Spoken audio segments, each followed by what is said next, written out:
And we're live. All right. Morning thoughts, morning thoughts, morning thoughts. Shout out to the people going out to work this morning. Shout out to the people coming in from work this morning. Extra special big up shout out to the people who work multiple jobs.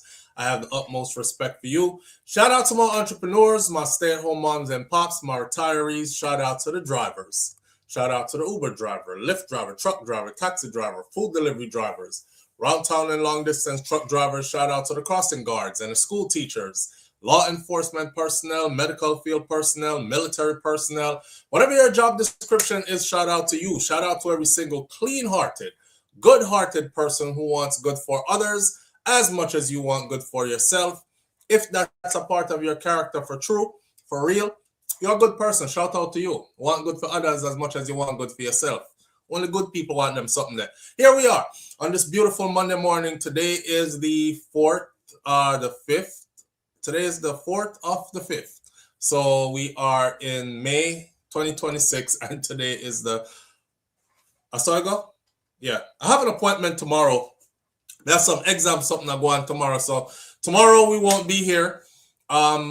I was thinking of using today to prepare as well. So I'm not going to be here for long either today, but I just couldn't make the Monday go past without just come vibe with the family and just talk about some things, couple of topics that have been pressing over the weekend and so forth. You know what I mean? Because we won't be here tomorrow. We have things going on tomorrow that we have to tend to. Very stressful tomorrow is going to be for me. But I know I'm going to stay already. I will tell you all about it after I go through it. All right. Let me shout out some people this morning. The chat room is open this morning, so there will be names in here that are not in fully green. Big up all my green name people. I appreciate you greatly. Shout out to everybody else as well. It's open to subscribers. So you know how we do already. Keep it respectful. No up under anybody's mom. And say what you want to say. You don't have to agree with the host of the show. I love when people disagree with me anyways, because it teaches me something from a different perspective. I can't see from your perspective, but still there's no reason to disrespect each other because we don't agree on something. There's no reason to hate each other because we see things differently as well. All right? So I'm going to move in at that vein right there. So on all topics, and come talk up the things then. Audrey Wright, big up yourself. Thank you for being here this morning. Audrey made it to the first one in. I appreciate you greatly, Audrey. And Audrey always says, please hit the thumbs up button as you enter the live. The thumbs up button helps us to trend. It helps other people to know that we're here.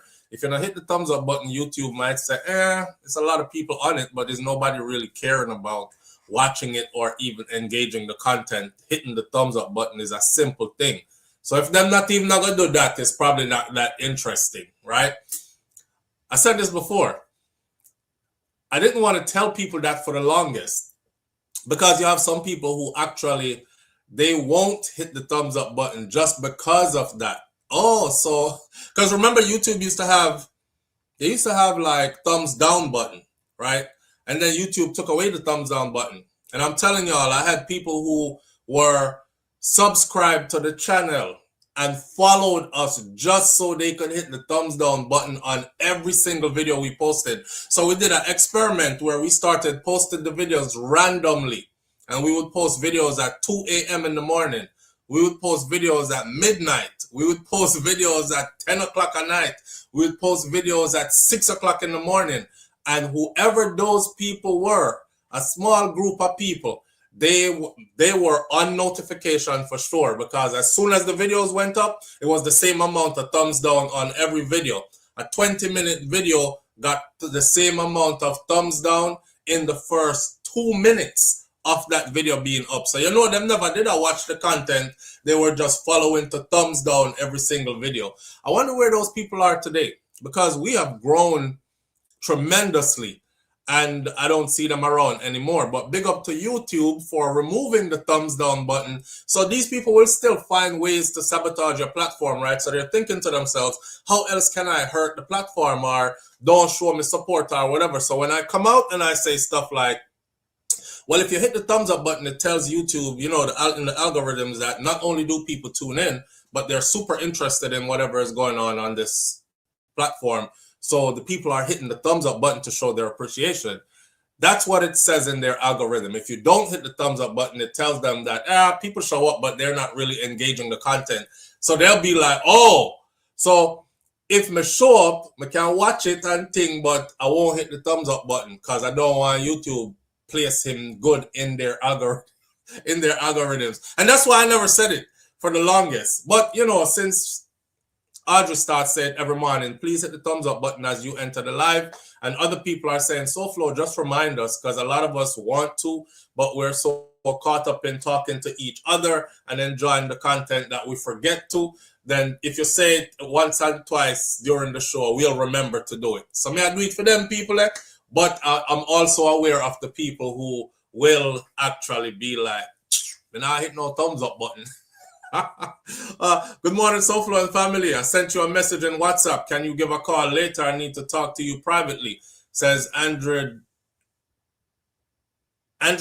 M. Dennis. Andrea M. Dennis, I will try my best. I have a lot going on today. I don't want to promise you I will call today or tomorrow. I'll be out of my house early morning and at a facility by 8 a.m. in the morning, and I will be there for quite some time, going through some exams, and a bag of things are going, which, like I said before, I should be using today to prepare for it.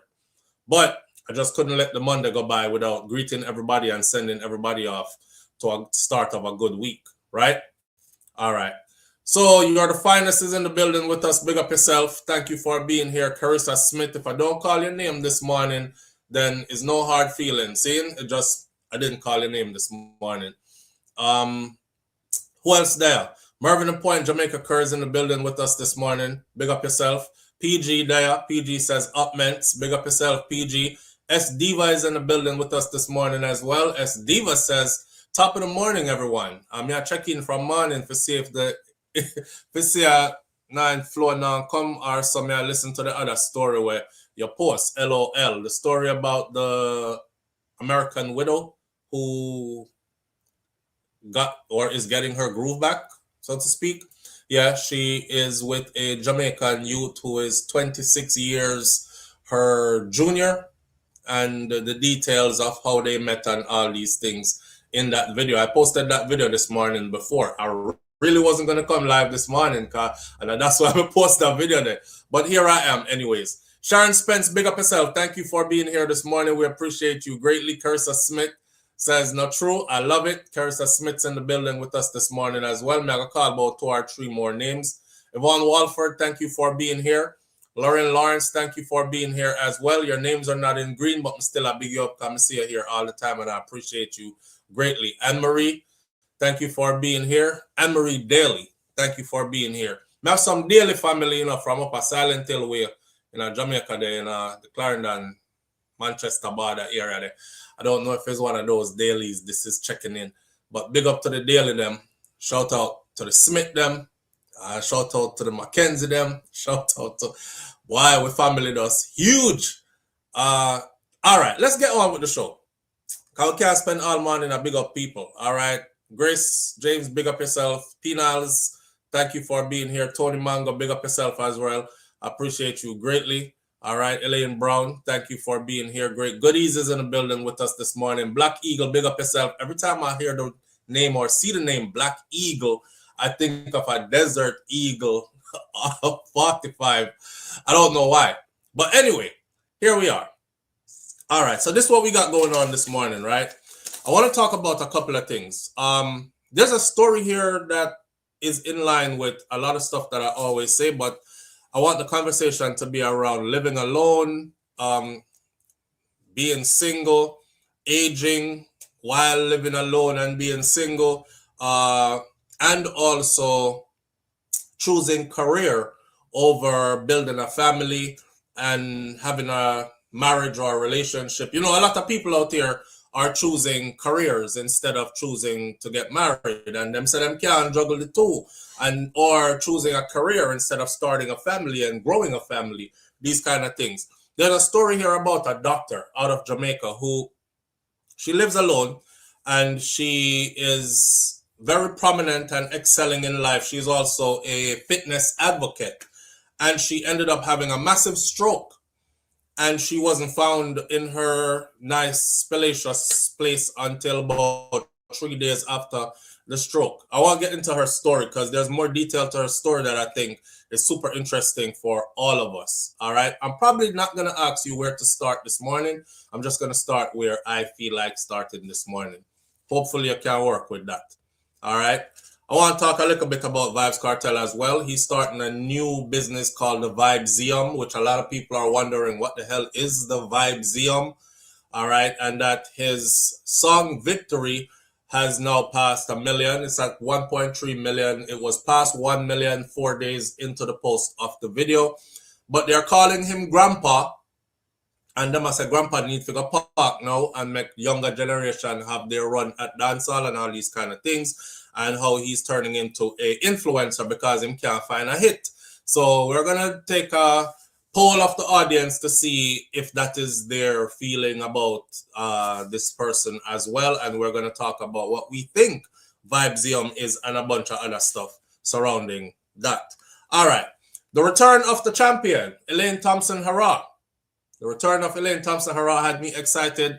I don't know if anybody could tell, but I was like super, super excited. And I said in the video yesterday, I am so glad I'm not a bandwagonist. Because, you know, wagonist people, you don't hear nothing from them when somebody... It's like, let's use Vybz Kartel, for example. Vybz Kartel was locked up for 13 years. There are people now who...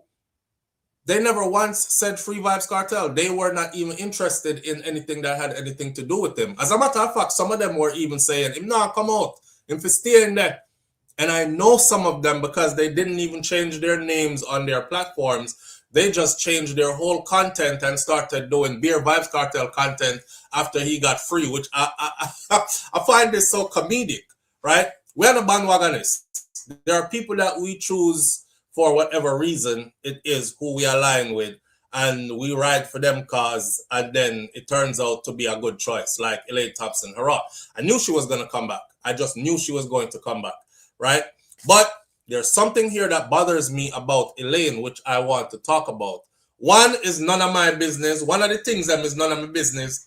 The other one, it could be anybody's concern. So we're going to talk about one of those two things, or two of those things concerning Elaine this morning as well.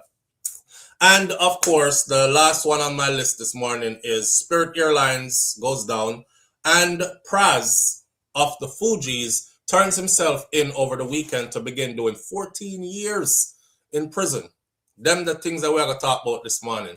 Since I'm feeling all excited and stuff about the Elaine Thompson-Herah thing, yo, people, I'm losing a whole heap of weight, you know, like, look, my shirt them where used to like tight up on my shirt. Look at the neck of my shirt. The neck of my shirt dropped down like me have cleavage and all these kind of things. Look at the neck of my shirt, or them just frazzle out. I checked on the scale the other day. I was 38 pounds down and counting. I think I want to do about 60 pounds off. I wanted to go 30 to 40 pounds off, but I think I'm going to go about a little bit more than that still, because I'm still not seeing what I'm looking for. Anyway, that's personal, but I was sharing that journey with the audience, so I just randomly went there just now, which is trying to tell everybody else that you should be trying to stay healthy as well. I never think the big fat something was for me, so I start do something to get the weight off of me. And as you get older, that weight becomes harder to take off, right? We all find that out sooner or later. I used to be one of them person that, I grew up, I run track and field and these things, so I used to be one of the people who I would bulk up during the winter months, and then it took me 2 months, and I would completely shred up and lose all 30 pounds in 2 months and look different and everything. Then I found out I couldn't do it anymore. 2, 3, 4, 5, 6, 7, 8, 9, 10 months, 1 whole year, lose 2, 3 pounds. Can't take off the weight. So you have to start, being on top of your thing, or else you just have to find yourself and get heavier and heavier and heavier. And one of the most dangerous things to put on is visceral fat. Visceral fat. That fat that is on the inside around your vital organs, like your heart and your kidney and your liver and them something there. Visceral fat, that fat there is something else. So I was concerned about that as well. Go up a couple of flights a step and I said, no man, why me I breathe so? This is not normal. This is definitely not normal, especially for me. And I don't know how I stay already. I'm also kind of like a hypochondriac. Yeah. So I always feel like if my head hurt me, I brain cancer. If my heart feel like a discomfort in my chest, it could have be like gas or something. I feel like I'm about to have a heart attack. I have to go see a doctor or something like that. I do get my annual checkups and I do the colonoscopy something and all these other things, and Cologuard is where I'm at now though. And you know, I encourage others to do the same too. Side note. All right. Elaine Thompson-Herah, I feel like starting out there. It was a splendid weekend watching the return of Elaine Thompson-Herah. When she was running in Jamaica to qualify, I said, I think she has a surprise for us. And she's going to come back strong and show us in short order. I did not know that the World Championship thing was coming up so quickly in Botswana and Africa that they were at this weekend. But seeing Elaine run that anchor leg of the 4x100 meters to bring Jamaica the gold medal. Oh, somebody said, SouFLo, by the way, here's a suggestion. You should get a flag from each one of the Caribbean islands and decorate this side piece wall here with it, right? And I thought that was a good idea. And thank you for the idea because I never thought of it. So it would bring the show a more international feel so the rest of our Caribbean brothers and sisters don't feel left out, even though most of the topics I do have to do with Jamaica and Jamaicans. But, you know, maybe we should start more Caribbean stuff. I've told you already why I don't. Anyway, to that person, because I know they're probably saying, boy, I'm tell himself, he put up Caribbean flag and find one big Jamaican flag put up there. He find one big Jamaican flag put up there instead. This man ain't listening. This man is just all Jamaican, everything. Other Caribbean people here, you know. Listen, it's not that. I don't want it to feel like it's that either. I just had this big old flag that was here for, this I like my first flag, that was behind us from before, you know, and it was sitting there all crushed up. And I thought, what better place to hang it than right here? For now, until we figure out what else to put up there. See, big up my Jamaican people, and I'm sure they appreciate seeing the flag flying big like this. Somebody are going to start be picky. Why you fly the flag that way? Why you not turn it the right way? And all these other, please don't do it. Elaine Thompson-Herah is back. The thing that's worrying, two things about Elaine. One, I'm going into the woman business now. Before we go in our business, watch the race, the 4x100. Did any of you see how Elaine pull up at the end of that race? It left me kind of worried. The twin turbo are flying faster than Spirit. I like that one. The twin turbo, by the way, is the two twins them in the 4x100. Man, we got to give them some. I got to tip my hat to them. All types of respect to them. The 4x100 mixed relay. Them bad, you know where it take for broke a world record and then come back and broke it again in the same event. Poor Canada. Canada broke the world record and thought they did something. Big up to Canada. I heard there was a Jamaican running over there as well. But Canada broke the world record and thought they did something. I know Jamaica alone broke the world record. Then Canada first broke it. And when Canada broke the world record, Jamaica had not ran yet. So they were like, all right, I'm showing you something. So Canada broke it. It's boom, all over news media. Me I said, blood fire, but which part Jamaica they'll come in and see them. Next thing, because Canada ran in the first heat. Jamaica ran the second heat right behind them. So as soon as Jamaica ran, Jamaica broke the world record that Canada just set. Because Canada just broke the original record that was standing there. Canada break it, Jamaica break it from Canada, set a new world record, and made history at the same time. when we step in a high fashion, because look, them never just break the world record, them break it and were the first in history to actually go below 40 seconds. Everybody said that's it. They did it. I don't think they could go any faster tomorrow. The Jamaican them say, yeah, just hold my drinks and watch this. Went again. Next day, they not only won gold, they broke the world record. They just set a next new world record and went even further sub 40 than that has ever been done before. So big up to them for that. And that had twins on it. That's why we call them the twin turbo, Tina and Tia Clayton. Wow. Their mom must be so proud. Their mom must be so proud. I don't remember the story about the twin them and how them father run away because him did feel like there's something wrong with them. I keep thinking about that for some reason. Like, I wonder what he must feel like today. I wonder if they have a relationship with him today. I wonder what he must feel like today. Because you're picking them gone, you them not even does. And I like said them a run for some school or something. They are on the world stage now. They are now professional, world-class athletes that are breaking and setting. Like Vybz Kartel said, broke it, set it, broke it, set it. Fever. Yeah, when them say broke it, set it, and that them do them, your daughter them out there, broke it, set it, and them now broke off them back. Them a broke it, set it with world records. These are kids that you walked away from. Oh man, I can't imagine what he must be feeling. I would have liked to hear a theme side of the story. I would have really liked to hear a theme side of the story. But shout out to the twins, and not just the twins, shout out to the two brother them too who ran with the twins. It's just that we've been following the twins them, and they are new professionals. Them just turned pro not too long ago, and here they are already, which we knew was gonna come. Because if you look back a couple of years ago, they were already pinned to be the future of Jamaica sprint. Remember when Shelly and Frida Price was basically turning in her card then, saying she's done, she's retiring, kind of thing. It was, I believe, Tina or Tia Clayton, one of them, the Claytons were there. And it was like she handed the baton off to her, which was significant to us. It was like, damn, we definitely are going to be around for a long time. Jamaica, I got them out for a long time. Little and Talawa, but very, very dominant, are going to be around for a long time in the sprint world. Something about the Jamaican demand speed, I don't know what it is.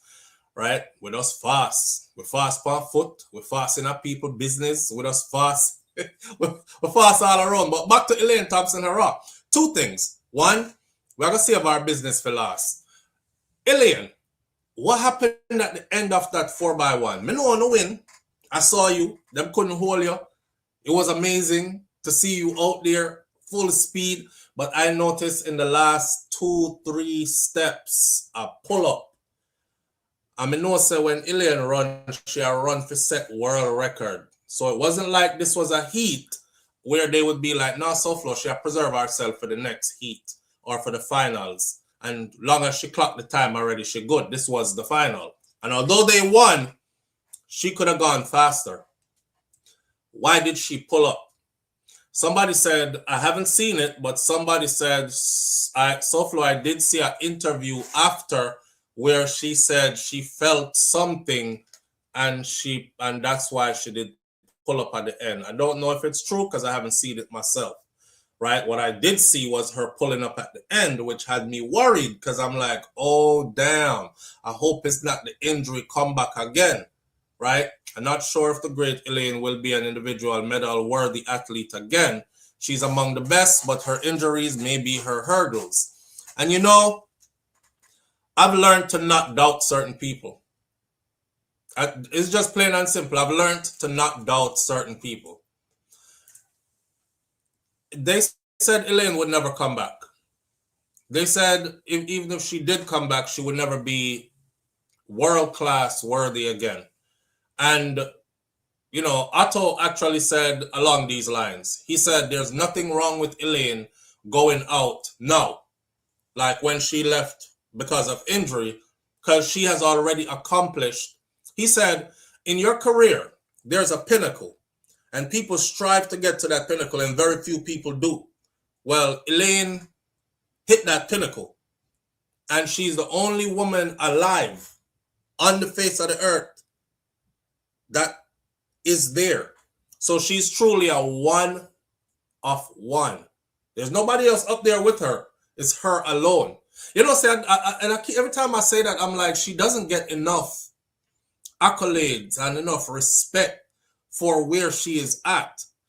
She carries it so gracefully, though, like say she is not that when she is. So she's hit that point, and that's where Atta was saying, usually when you see an artist, when you see an athlete peak to that level, and then they get injuries, usually that's it. You would never see them repeat that again, right? So with that said, he was like, I don't think she's coming back.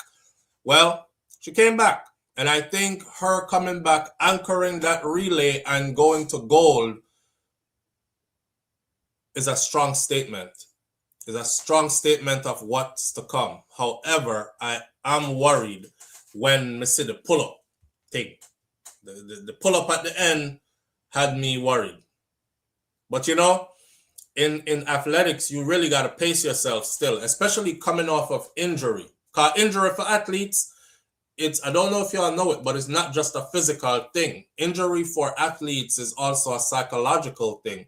So that's why them have sports psychology. Them go sit down and talk to a psychologist, you know, some of them at that high level, for the psychologist to help them to get past the injury. Once your body is injured, right, your body starts to do what's called protective movements. And you have to figure out how to stop doing those protective movements in order to maximize your potential again. Otherwise, you will keep on drawing back because your body now has trained itself to draw back for save yourself from tear up that hamstring any further or to blow that knee out. It's going to constantly be right there in the forefront of your mind. So I hope is something like that shall work through now, where as soon as I feel it, I'm pulling up. I'm not letting it go pow or tear or nothing like that. When there's really nothing wrong with her, she just try to preserve ourselves to get on to the next event.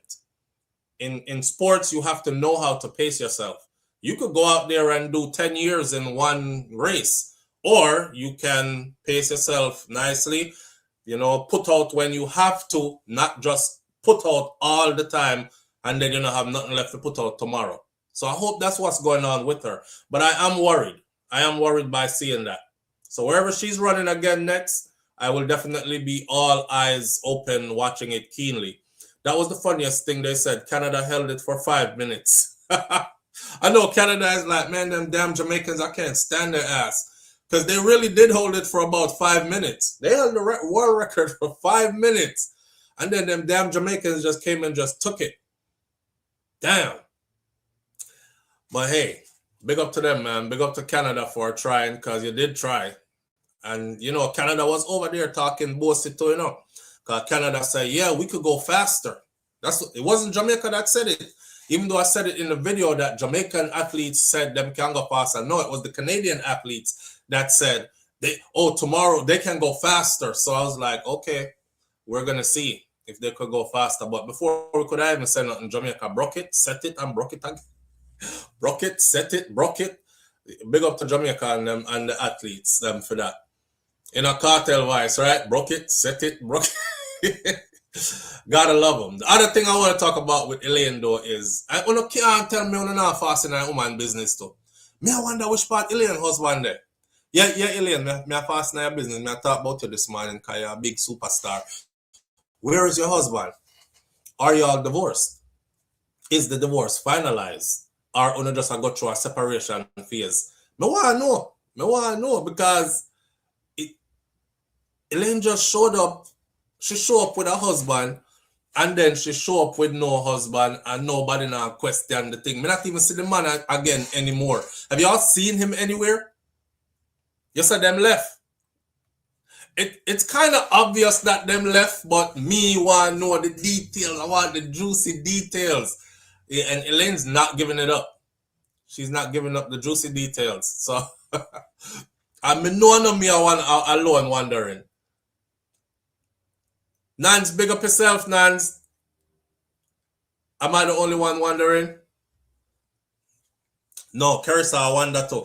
Carissa, what happened to her husband? Which part him there? And the thing that I'm really wondering about is I wonder why them break up. That no one know. Why did they break up? I'm curious, you know, I watch the comment section because I want to know if anybody in here knows more than we know. Who know? Maybe she sidelined him. Audrey said, maybe she sidelined him. Here, Nans now. Elaine is a fellow Cancerian, very private with her life. Yeah, I'm digging though. I'm digging. So if you don't know nothing, please tell me. I'm curious. I'm curious. He messed up her career when he took her away from her original coach. You think so? No, sir. I mean, I think him take her away from nowhere. Elaine is a grown woman. And Elaine did speak on that. She spoke on it. I don't think it had nothing to do with the husband. I think it had to do with her choice. Don't make it sound like the man did that just drag her anywhere and she not have no say. Them Jamaican women, them headstrong, you frig, especially somebody who is as prominent as she is. I think no boy can just come draw you, so you're going to leave and you're going to come over here. And I don't think that's what it was. I don't think it's him take her away. Elaine said certain things about that relationship and it came to an end and she had moved on. It don't have to do with him. Me want to know what? Me want to know if him cheat. She catch him with gal. That's what me want to know. Me want to know the details. I know she probably somewhere saying, watch out SouFLo. Watch out SouFLo him now. Them chat to say, them inner people business. Yes, I'm in your business. He inveigled her.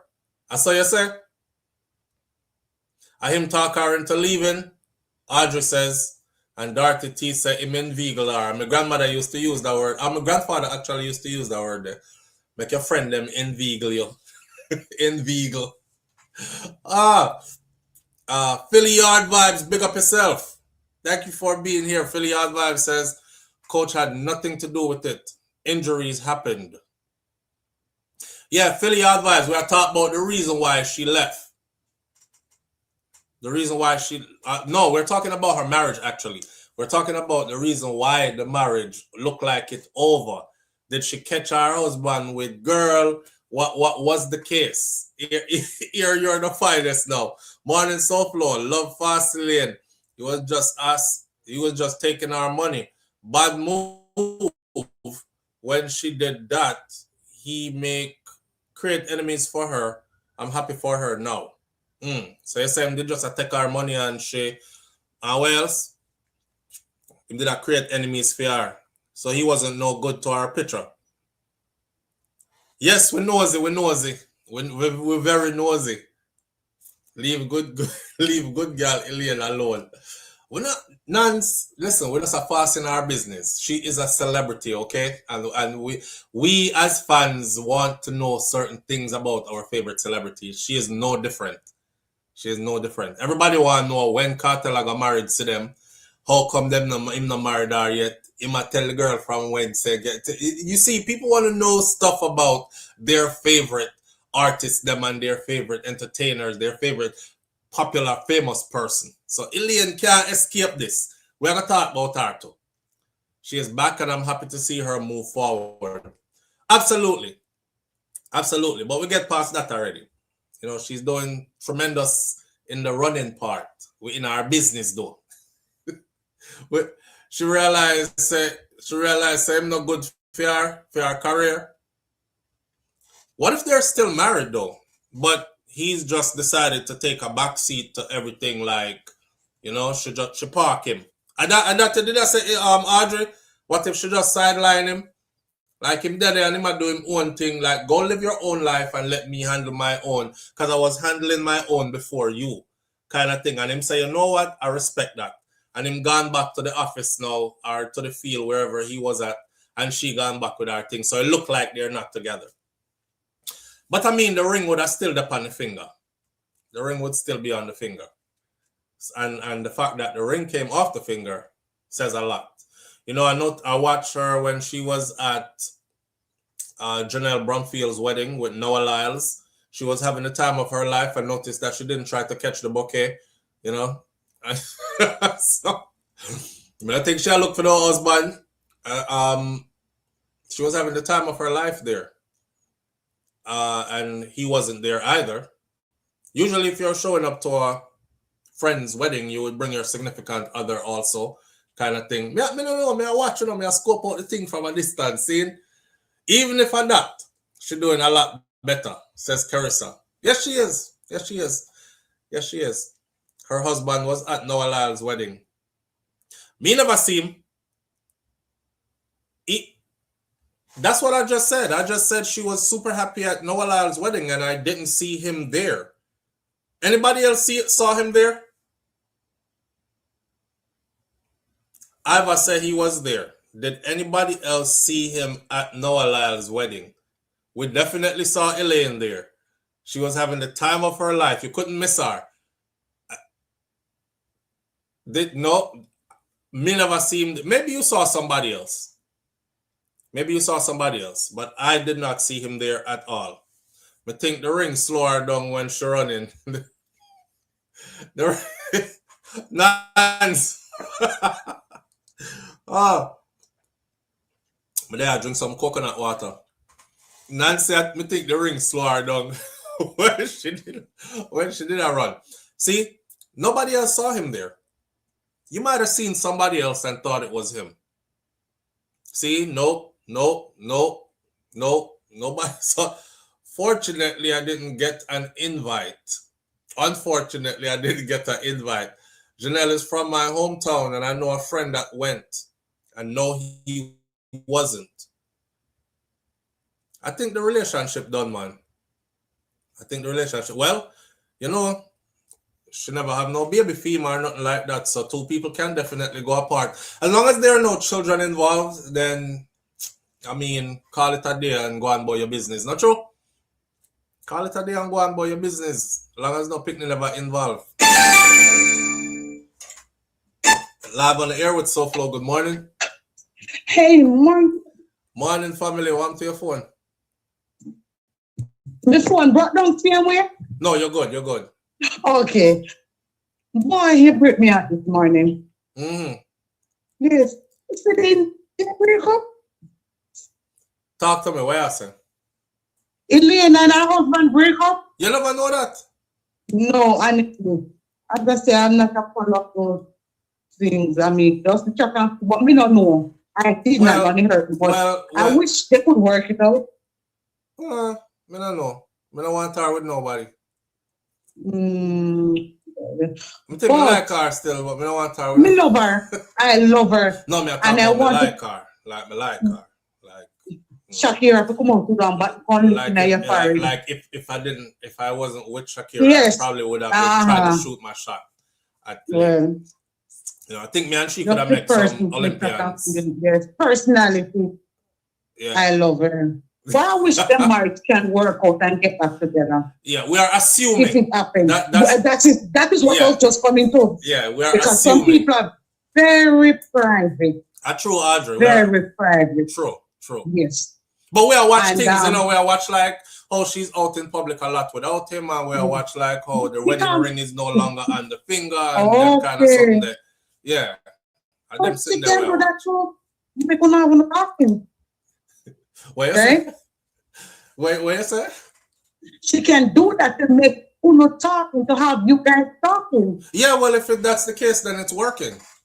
Exactly. You know, like a controversy. Like Will and Jada, right? Well, yes. Mm-hmm. Yeah. Well, you know, Jada said that her and Will Smith has not had sexual intercourse since 2016. Okay, let them keep together like that. It's whatever. Those same sex. She said they have not done the whoopee since 2016. They have the other same sex partner. What they're doing it with? So, why?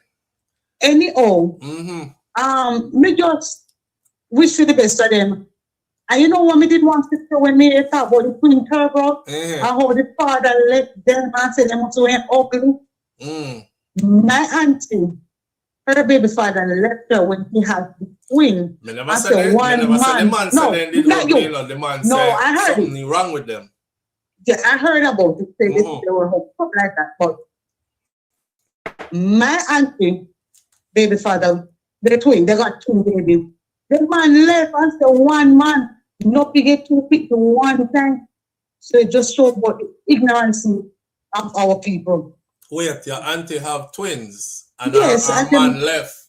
I said one man. One woman can't get two picnic. One man can't get two picnic one time. One time. Yes. So when you say one of them picnic, they must be somebody else picnic. So she'll bring field picnic plus jacket, come give him. Bye-bye. Later.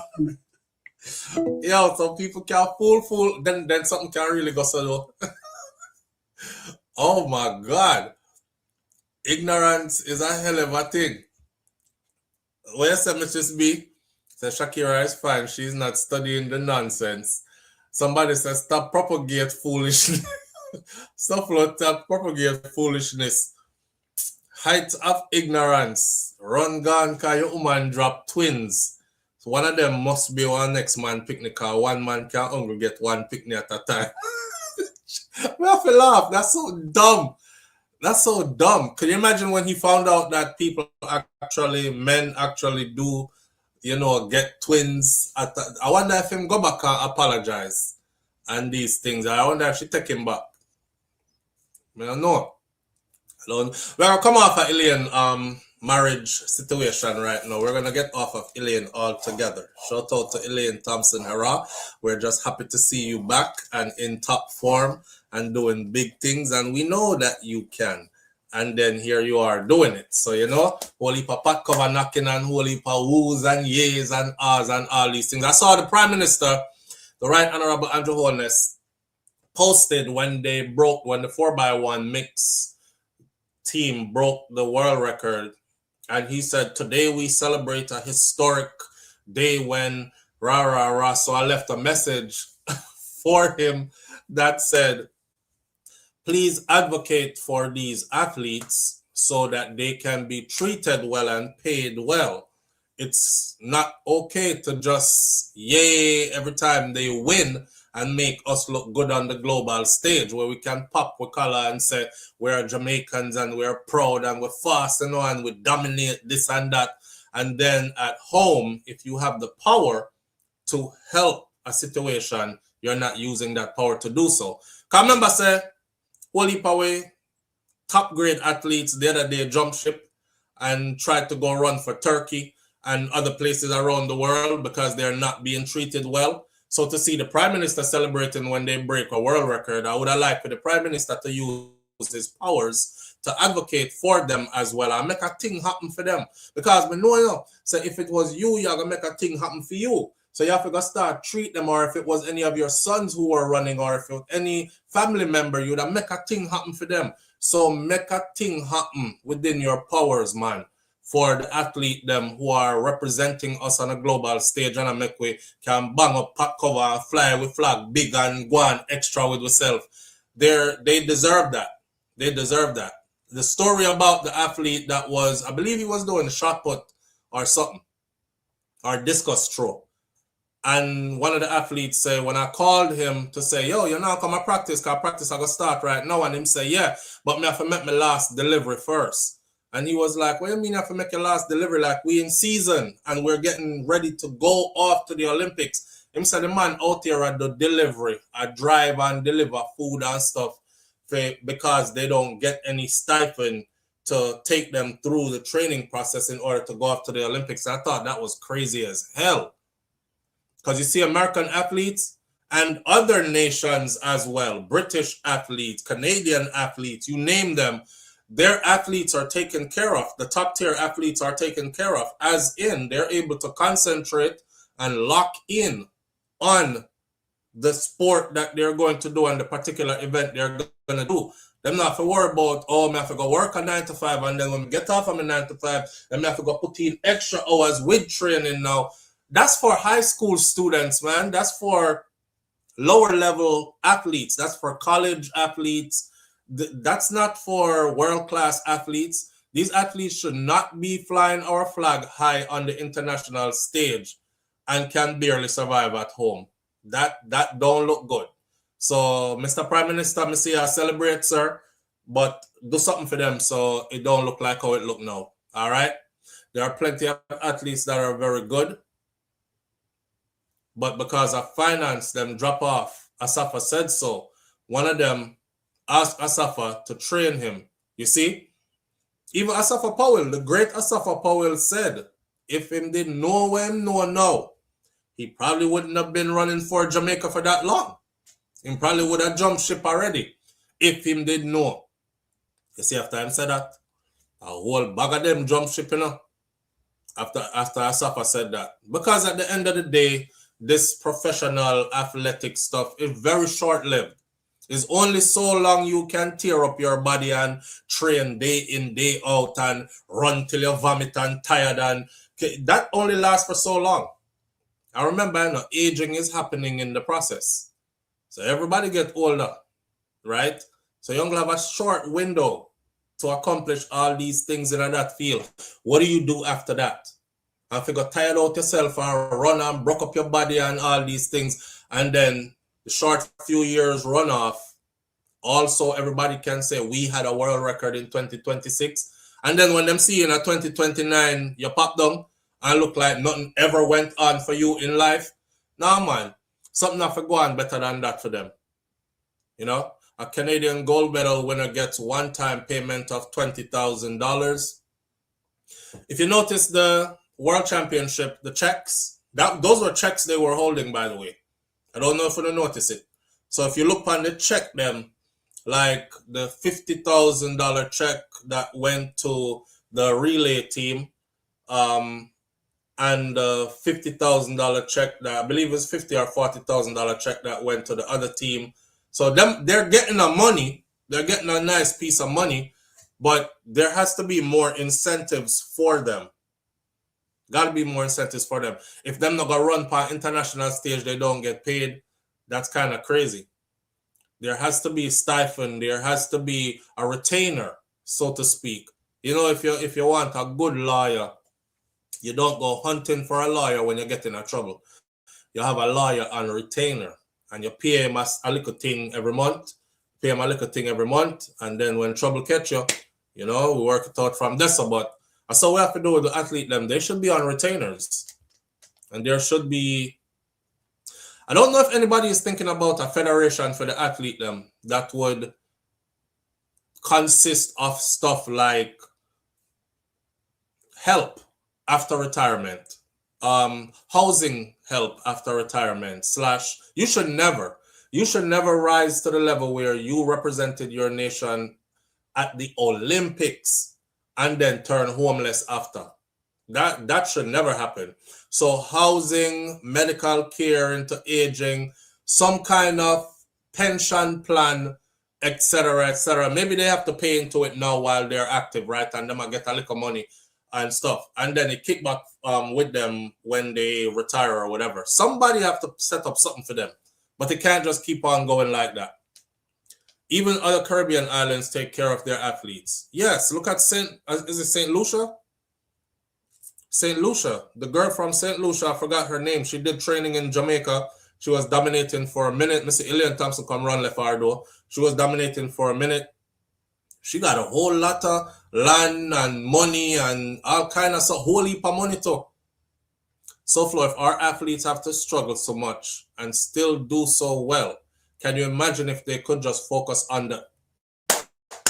That is my point, friend. That is exactly my point. If they are struggling and they are doing so well, imagine if they had all the financial backing that they needed and they didn't have to struggle like that to carry on with regular life. Imagine that. Imagine how much greater they would be. Alfred is her name. Yes. Alfred. Go and look up how much Alfred got. Alfred got a crazy amount of money. I think she get house and land and all kind of same thing. Jamaica can do the same too. we can do the same too. All right. With that said, moving right along to our next topic this morning. I think the next one we want to talk about and get out the way is Praz. If most of y'all grew up in the 90s, I'm guessing you do like I did. Praz was, well, we came of age in the 90s. Praz was a part of the FUGEES. Ooh la la la, it's the way that we rock when we're doing our thing. The FUGEES with Lauryn Hill and Wyclef Jean or Jean, right? Praz was that third member. So Praz turned himself in over the weekend to begin doing a 14 years prison sentence. I'm going to tell you something, right? And I said it when the little youth come back from Jamaica to turn himself into the US for the shooting incident in New York in the park. He's coming back to a life sentence. I can't promise you I'm coming back. I did it. It was wrong, but you make me get to it already. And if my foot touch Jamaica soil, you know, if you go dig me up out of the ground like how my grandfather dig up yam, because you know, can't catch. You have to go literally dig me up out of the ground like how grandpa used to dig yam hill and dig up the yam them out of the ground, because I'm not coming back voluntarily. Praz, I don't know if Praz has connections to Haiti like Wyclef did, but Praz should have, I don't want to say he should have ran, but I can't see myself turning in myself to go do 14 years behind bars. So, FUGEES rapper, I don't know who would have named them son this, but I that them parents name him. His real name is Prakazel or Prakazrel. Prakazrel. Okay, I was saying the man name. Prakazrel Praz surrenders himself to authorities to start his 14-year prison sentence for money laundering and illegal lobbying. According to Rolling Stone, published May 1st, 53 years old now. And me reach 53 if you go turn in myself, if you go do 14 years behind bars. Nah, y'all gonna be looking for me in the hills of Haiti somewhere. Y'all gonna be looking for me somewhere in Jamaica, because me not do it. Well, according to this, the 53-year-old turned himself in on Thursday, April 30th, to the Federal Correctional Institute in Safford, Arizona, to serve 14 years following his April 2023 conviction on 10 federal charges, including money laundering, illegal foreign lobbying, conspiracy to defraud the U.S., and witness tampering. Today is a painful day for Praz, for his family, and for everyone who believed in a fair justice system, said Praz spokesperson Erica Dumas in a statement to Rolling Stone. Praz honor the legal process as he reports to begin his sentence. The FARA, or Foreign Agent Registration Act, related charges that led to his conviction are being vigorously contested on appeal, and his legal team believes that the record will show that his rights were violated and the truth was obscured. This chapter is difficult, but it is not his final chapter. Praz was initially sentenced in Washington, D.C. federal courts November 21st of 2025, and he was supposed to surrender in March, but the judge pushed his surrendering date back 30 more days to give him a little bit more time of freedom. After serving his prison sentence, the FUGEES member will be placed on probation for 3 years after doing 14 years. He will also be ordered to forfeit $64 million that is allegedly linked to his crimes. Now, if he's gonna go away for and him have 64, would you do 14 years in prison for $64 million? Would you? If you have $64 million sit down on, or say you have $100 million sitting down on, because you got it some kind of way, and the government said you're going to do 14 years and then you're going to pay back 64 million. 64 from 100 leaves what? Remember, so we left school long time, right? So we have 4 there. So it still leave a lot of money. Would you do 14 years for $64 million? Because it might do if you do the years, he still got to pay the money back. 34 million. So you still have 34 million left, right? 36, 34, 36. You still have 34, $36 million left. 36. 6 from 4 from 10 or 6. 36 million. If you do 14 years, pay back 64 of the 100 you have, and still skate off with 34 mil. You're rich as hell. You're rich as hell. There's a lot of people out here who we think are super rich and they don't have $34 million. Or $36 million rather. Right? A whole heap of money that. What you say? That there's somewhere where there is no extradition. Audrey said, sure, that there's somewhere where there is no extradition. Find me in the Philippines. So as previously, Praz was found guilty and of this multi-million-dollar international conspiracy, acting on behalf of a billionaire financier, Joe Low. Joe Low is accused of embezzling billions of dollars from the 1MDB Malaysian Development Fund. In other words, Joe Low thief Malaysia's whole of them money. He used it to illegally lobby the US government. So he wanted a seat at the table.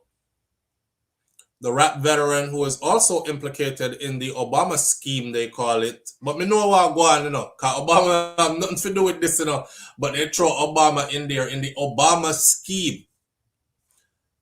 Campaign fund scandal where he was charged with defrauding the US government by facilitating foreign and conduit campaign contributions for the then President Barack Obama 2012 re-election bid.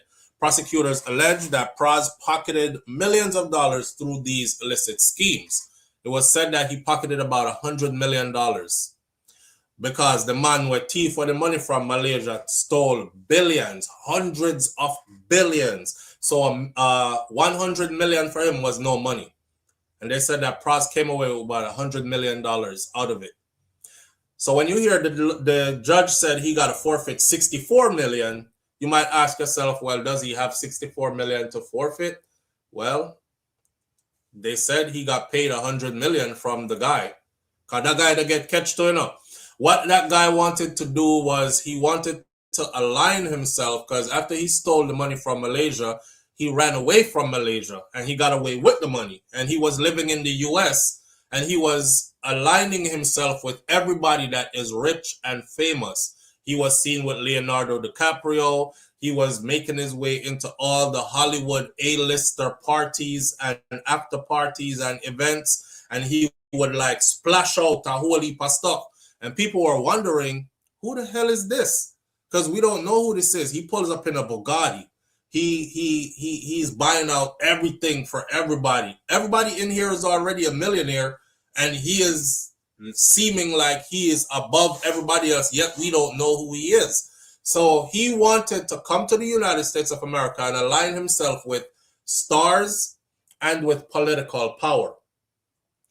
He met Praz overseas. According to Praz, he went over there to do an event and he met this guy. And him and the guy got to talking. And the guy asked him, do you know President Obama? And Praz said, yes, they've performed at events for him before, right? Or at White House events before. So the guy was like, do you think you could be a link to get me in, like to meet him? He said, all he wanted to do was take a picture with him, to meet the president, take a picture with him. And Praz said, I think I could make that happen. I think I could arrange that. And from there, it led to money being exchanged and him donate the money to some dinner they were having. And the dinner, I think, was like $25,000 a plate dinner. One of them kind of fundraiser dinner there. Yeah. And this is how he gets hemmed up with these charges, like donating money to the Obama re-election fund. So before beginning his prison sentence, Praz attended Kanye West's April 3rd concert in Los Angeles, where he watched his fellow FUGEES cohort Lauryn Hill join the Chicago rapper producer for a performance of All Falls Down and other songs. Incidentally, in March, Praz dropped the lawsuit against Lauryn Hill, because he actually had a lawsuit against Lauryn, in which he alleged that Lauryn Hill took advantage of his legal troubles to pressure him into a FUGEES reunion tour. The man said never want to do no reunion tour, but she did try to pressure him into the reunion tour because she saw that he was in financial straits. Now, you know what was puzzling to me? I went and looked up a couple things. I would have thought that Wyclef net worth was way bigger. According to Forbes, Wyclef Jean's net worth is around $10 million. Walk with me.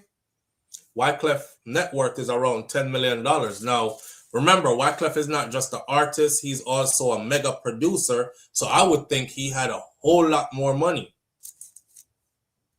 Lauryn Hill's net worth is also listed between $9 and $10 million. Remember, them hold on to Lauryn Hill already to for tax evasion and carry go lock her up to. Right. And Praz net worth in 2025, all three of them net worth $9 million, $10 million, and $21 million. Praz, the least, and I hate to use the word least significant, but he didn't go off into a super successful, long-lasting solo career. His net worth was $21 million. I've been saying to myself, which records Praz put out that would have garnered him so much money? And I haven't seen him touring and doing shows like that to where his net worth would skyrocket to $21 million, while Lauryn Hill, who tours and do shows constantly, her net worth is still at $10 million. Me not know how that add up. I don't know how that add up. He was doing too much. Well, he's going to have to pay for the too much that he was doing. Pay heavily for high company. Donna said, I'm pay heavily for high company. As a black man, yes, they will teach you quick to get in line. And I think that's what's happening with him, especially under the new administration and the fact that you know how this guy is super obsessed with President Obama.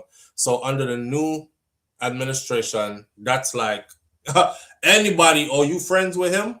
Yeah, let me make a call to my judge friend who's gonna handle your sentencing, little ninja boy, and show him a lesson. 14 years. 14 years. Least popular should have been the word. Right, not least significant, least popular. He was the least popular of the group. But his net worth is double that of each of the other members of the group. He also wrote music, right, Nance? Yeah, that's what I'm saying. I was trying to figure out how would his money have come in. I mean, there are many other ways. Let's not be, blinded. Maybe he invested in stuff they didn't invest in, and it paid off for him, kind of thing. But I was just wondering out loud. Right? Get a Superstar featuring Maya. Get a superstar. That is what we are. Yeah, that was a huge hit though. But that was a hit from a long time ago. So Kartel, Richard, and Wyclef. Well, it looked like it, It looks like it. We don't truly know Vybz Kartel's net worth though. We don't truly know his net worth, but I'm hearing that his net worth is estimated to be about 50 million US. We don't truly know his net worth. Good way to segue into that, right? Since we're already on some musical individual and whatnot, I wish Praz all the best. God go with him, because me no want to go and I wouldn't try to go. That's a long time to be in prison. And you know how life is in a US prison them already. Well, any prison. But in a US prison, them just batty up the prison, and hopefully he falls into good company behind bars and the time goes by And, you know, him come out more wiser and everything. He's 53 or 54 years old going in. And 14 years from now, he'll be pushing up almost 70. Yo, we can't ramp with time, you know. 4 and 4 are 8. 5 and 1 are 6. Man, he'll be 68 years old. He'll be pushing up almost 70. 14 years is not no time you go do in your 50s, fam. That's that's a life sentence. If you're going to do 14 years, you want to pick that up at 19, 20. You're picking up 14 years at 54, 53.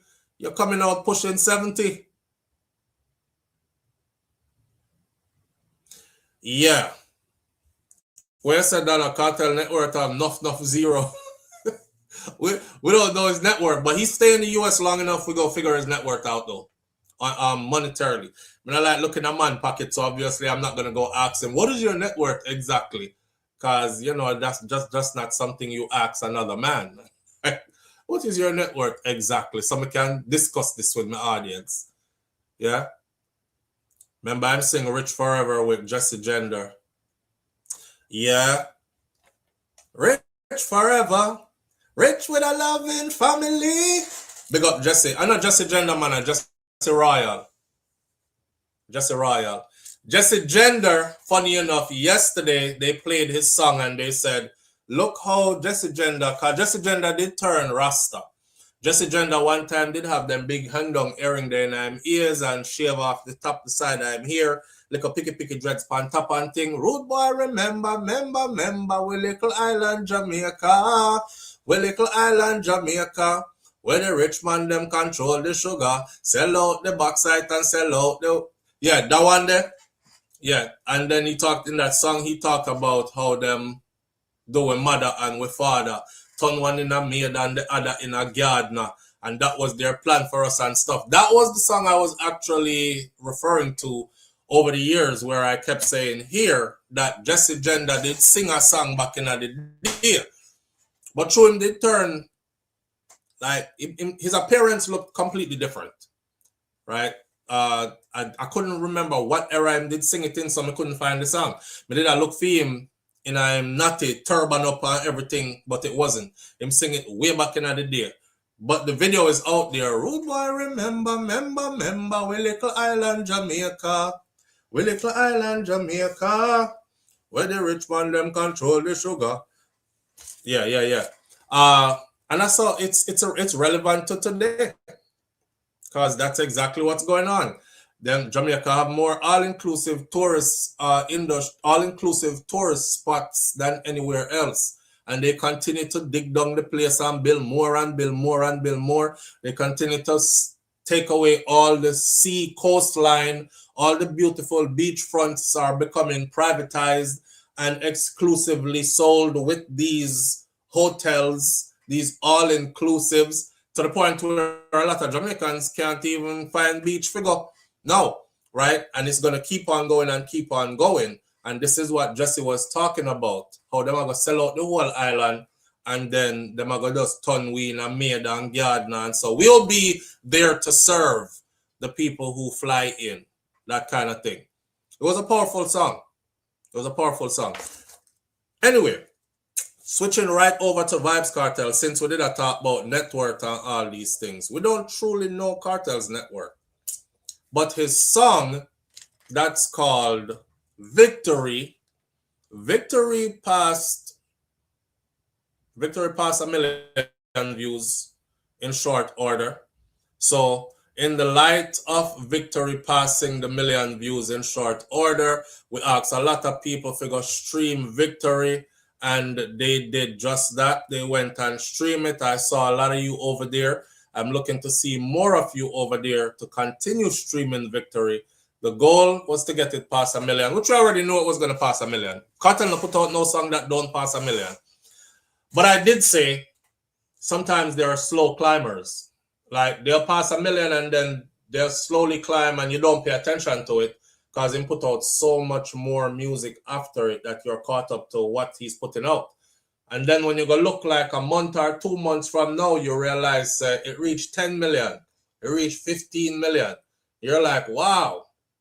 So it's getting it past that first million. That's the thing. So I'm going to play this again. Here we are listening. One SouFLo for the app.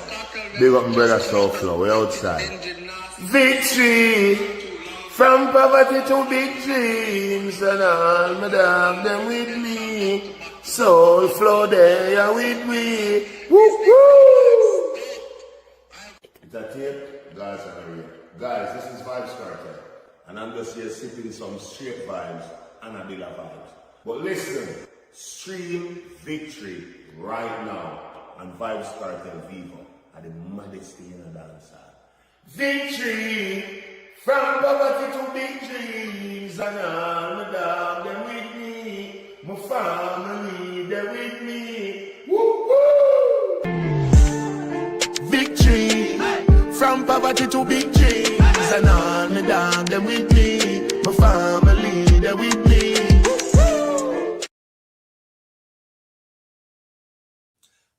All right. That passed $1 million. And by the time that passed $1 million, the man put up a next thing where say, a new business venture is loading. The new business venture that's loading is called Vybz. What do you think Vybz is? What do you think Vybz is? Vybz, Panic is almost at 10 million views. You see? So you understand, all right. So you understand what I'm saying, all right? With how you will see it first, climb 3, 4, 5 days, boom, it hits $1 million, and you think, okay, that's where it's gonna stay. You check back in a month or two, and it's like 5, 6, 7, 10 million, 15 million. You're like, damn, how did you get here? That I saw them generate and keep going like that.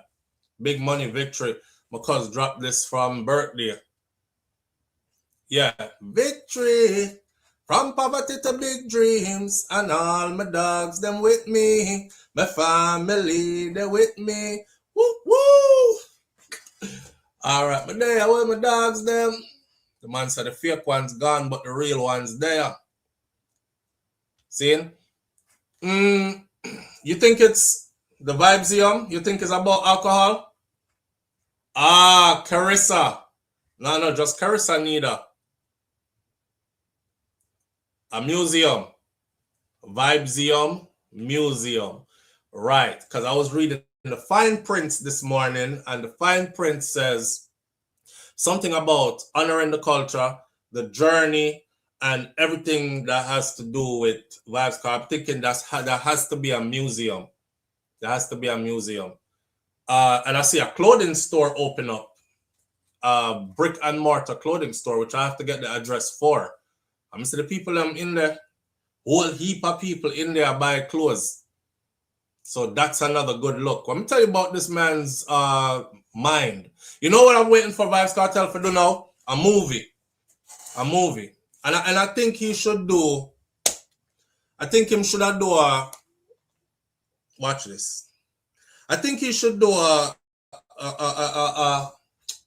classic. You know how you don't wait on Hollywood to put you in a movie? Like, people are waiting for HBO or one of them to buy the rights to his story or something.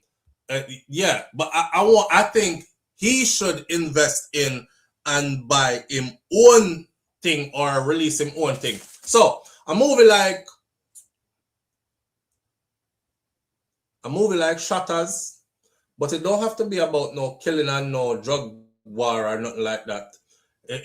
It could very well be just about his musical journey, but it would entail everything along the way, like the time when him and Ninja Man catch up on the stage and him thump down Ninja Man and all these other kind of something. But the storied part of the journey, to include the prison sentence and everything, like a biopic, you would say, of sorts, right? But you could have also put some other part in it, like, because you're in the US now, so make it be parts that are filmed in Jamaica versus parts that are filmed overseas in other places, and bring it together like that. I think Kartel has the power, and he's in a position now to be able to do that I'm thinking should I do that? Don't make somebody else corner that and tell the story. Unless Netflix is coming with like a hefty sum of money, then you know it's probably worth selling. It's probably worth selling. You know, Marcus Garvey said, you can never be broken up. Uno, you can never be broke. Black people, because the whole of the life storied. You just have to package it neatly and figure out how to sell it. So, I mean, if you're trying to do something that Netflix come to you and say, hey, that's $100 million project, you think you wouldn't take it? I would have taken it over a low budget movie when me I got finance myself. But I just want to see that happen. A production company can be the venture. A production company. I'm also thinking along the lines of Jamaica and movies. Like Jamaica's movie industry. Jamaica needs to have a movie industry. Because we have too many talented actors, actors, and we don't have our own movie industry. And when I look at like Netflix and I see how them African movies, because them African media companies are getting a whole lot of money for their movies, and it's their industry is thriving, and the people them are able to live off of it and feed big groups of them off of it. Why Jamaica can't do the same thing?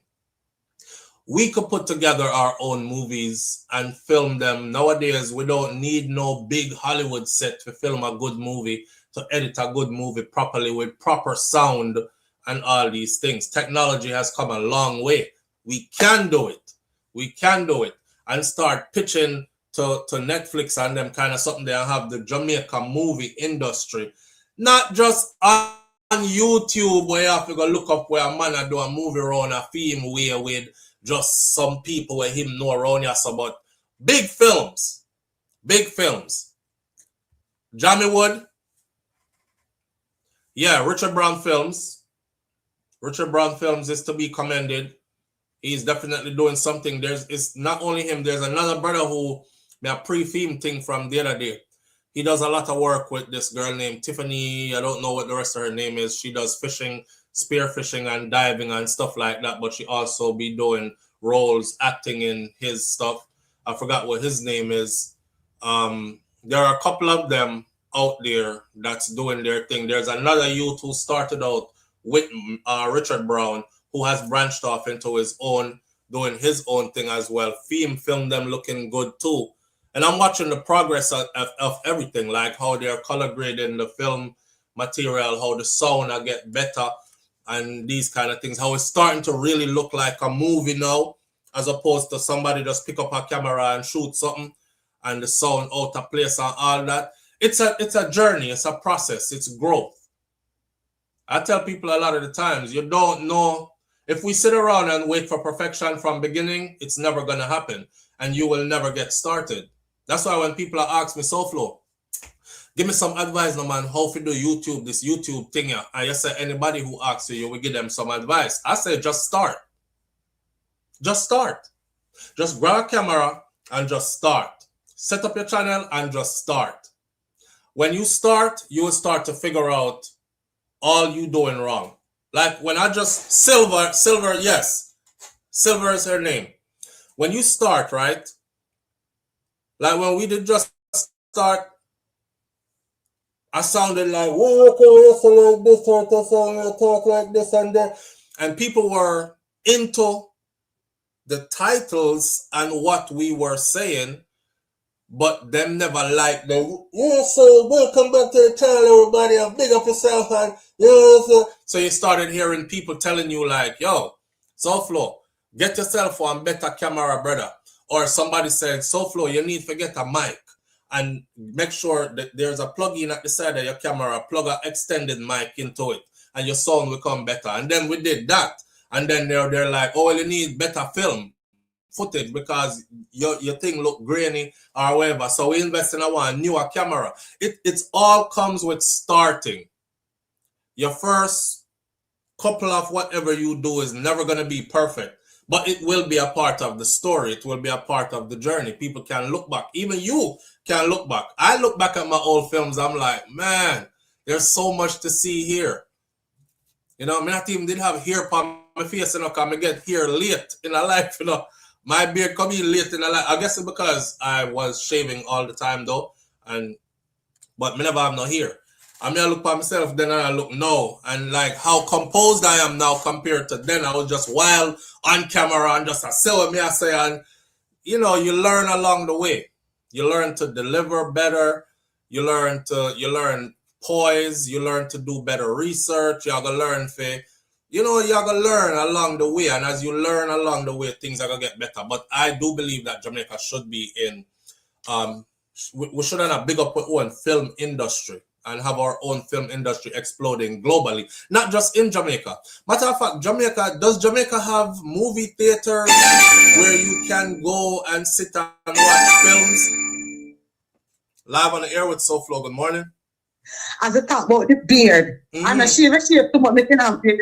Your name out of the pot too much, I not absolutely I tell you. I not after seeing from my brother.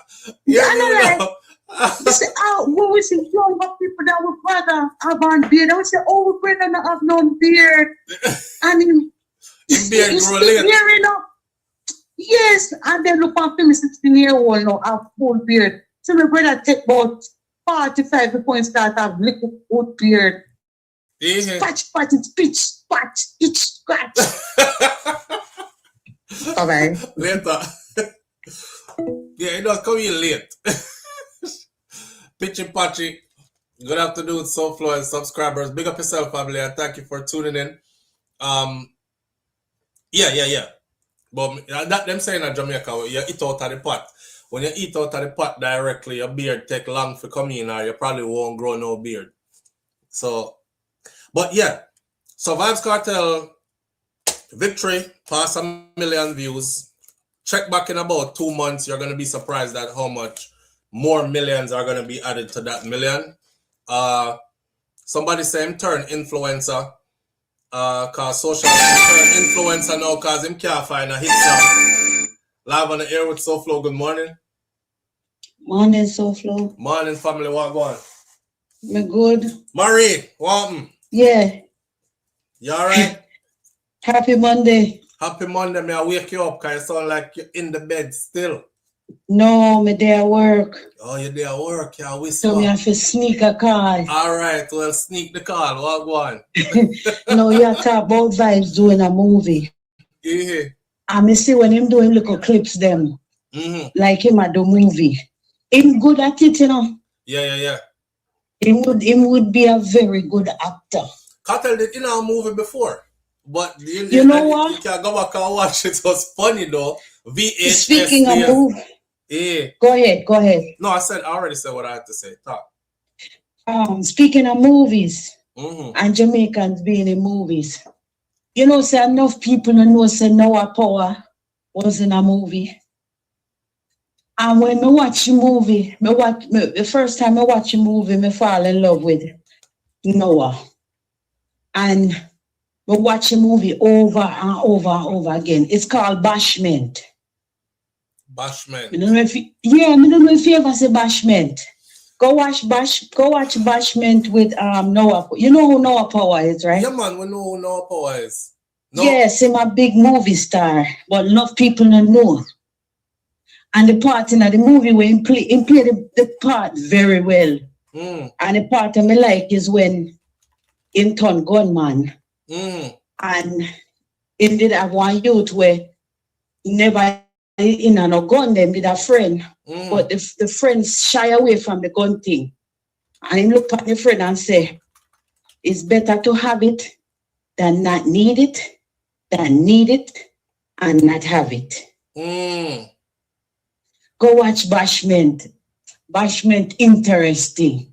All right. So, like, yeah, me feel like more Jamaican artists need to start the movies. Seeing. Yeah, and the one they pull up the one movie. the guy named Brown, what's his name? Last name Brown. Yeah. You just mentioned him. Mr. Brown. Yes. Yeah. Me watch few movies them too. Yeah, man, me watch. I remember when him did start. Him just start. And we can see the improvements in a movie them like over time. We can see how him improve. Because I saw you go, you feel like, learn along the way, And him ask for donations for help with buying his filming equipment and things like that. And then you can see the improvement over time.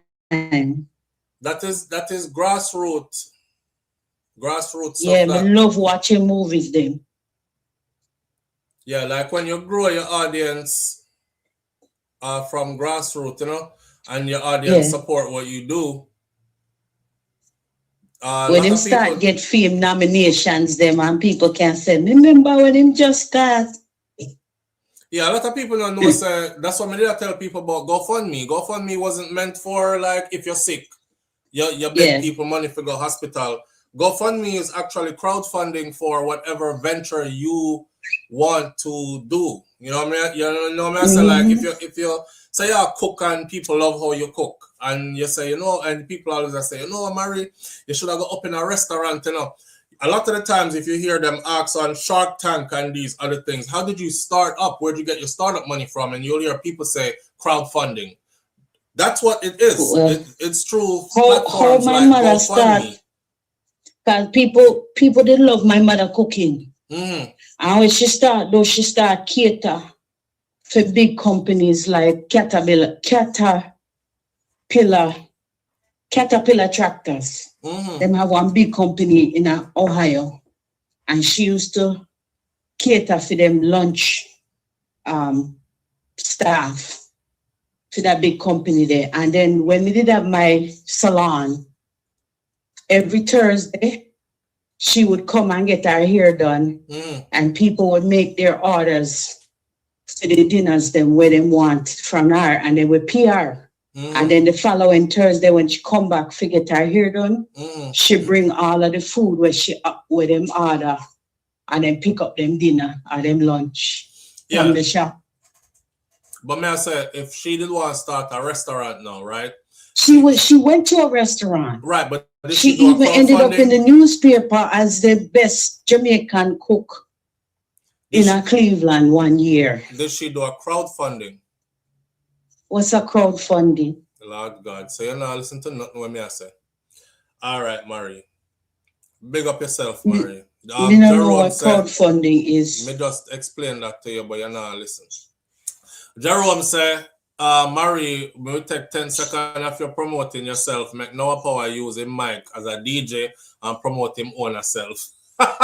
He don't want to hear nothing about no power. He want to hear you promote yourself. One time no power meet me and not even know say meet me. Say it. We go to one dance one time at Cleveland, and Noah Power come at the dance, and he was the DJ. And him come sit down right next to me, and not even did know. And when they tell my friend when me did there with at the time, they say, I know what that's down next to me. Because me they call him Son, because in the movie Bashment, his name was Son. Okay. So me say, look, I Son that. And he said, no man, I know Son. And then after a while, he realized, I know what for real. Okay, so you're still a promote Noah. Jerome, she don't want to promote herself, bro. She want to promote Noah. So I know if you don't want to hear about Jatta Marie, just go on social media. You can find Jatta Marie all over the place. All right. So JAHTAMARIE. Big up yourself, Marie. All right, later. All right. Yeah. All right. She don't want to promote herself. She want to promote Noah Power. One time I go on Noah Power birthday bash in Miami, and it was a disaster. So me cuss the whole night we did I cuss, and I say I'll never go to our next one of his events again. We drive over here, so we drive over there. So then when we finally get to the thing, they put in string up the music yet to play the event. I remember that night. And then it started like around the time it was supposed to be ending kind of thing. I don't even remember if we went in, or probably we did go in and have a good time, but it was too short.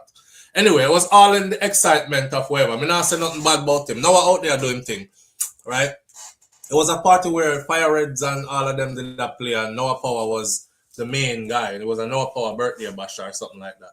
But big up the whole of them same way. See, if Shy was a person, Marina Shy and married the Indian sing the other day. She can't concentrate if she at work, so the crowdfunding went over her head. And not only that, Marina, listen. Marie is a woman when I really listen. She talk and don't listen, which is a lot of women. That's a trait y'all have. You talk and don't listen. So man, if you say, when him say, couple time well, and then you choose if you want to hear it or not. It's a woman trait. But crowdfunding, I was saying, again, for everybody else, you can use your GoFundMe to fund your business startup. You don't have to wait till you're sick and let GoFundMe be about you not having insurance to cover some health issue or something like that, some doctor bill. Because that's what we use it for mostly in our community. I mean, I'm telling us that other communities, that's not what they use it for mostly. Mostly they use it to start up their business called seed money and crowdfunding.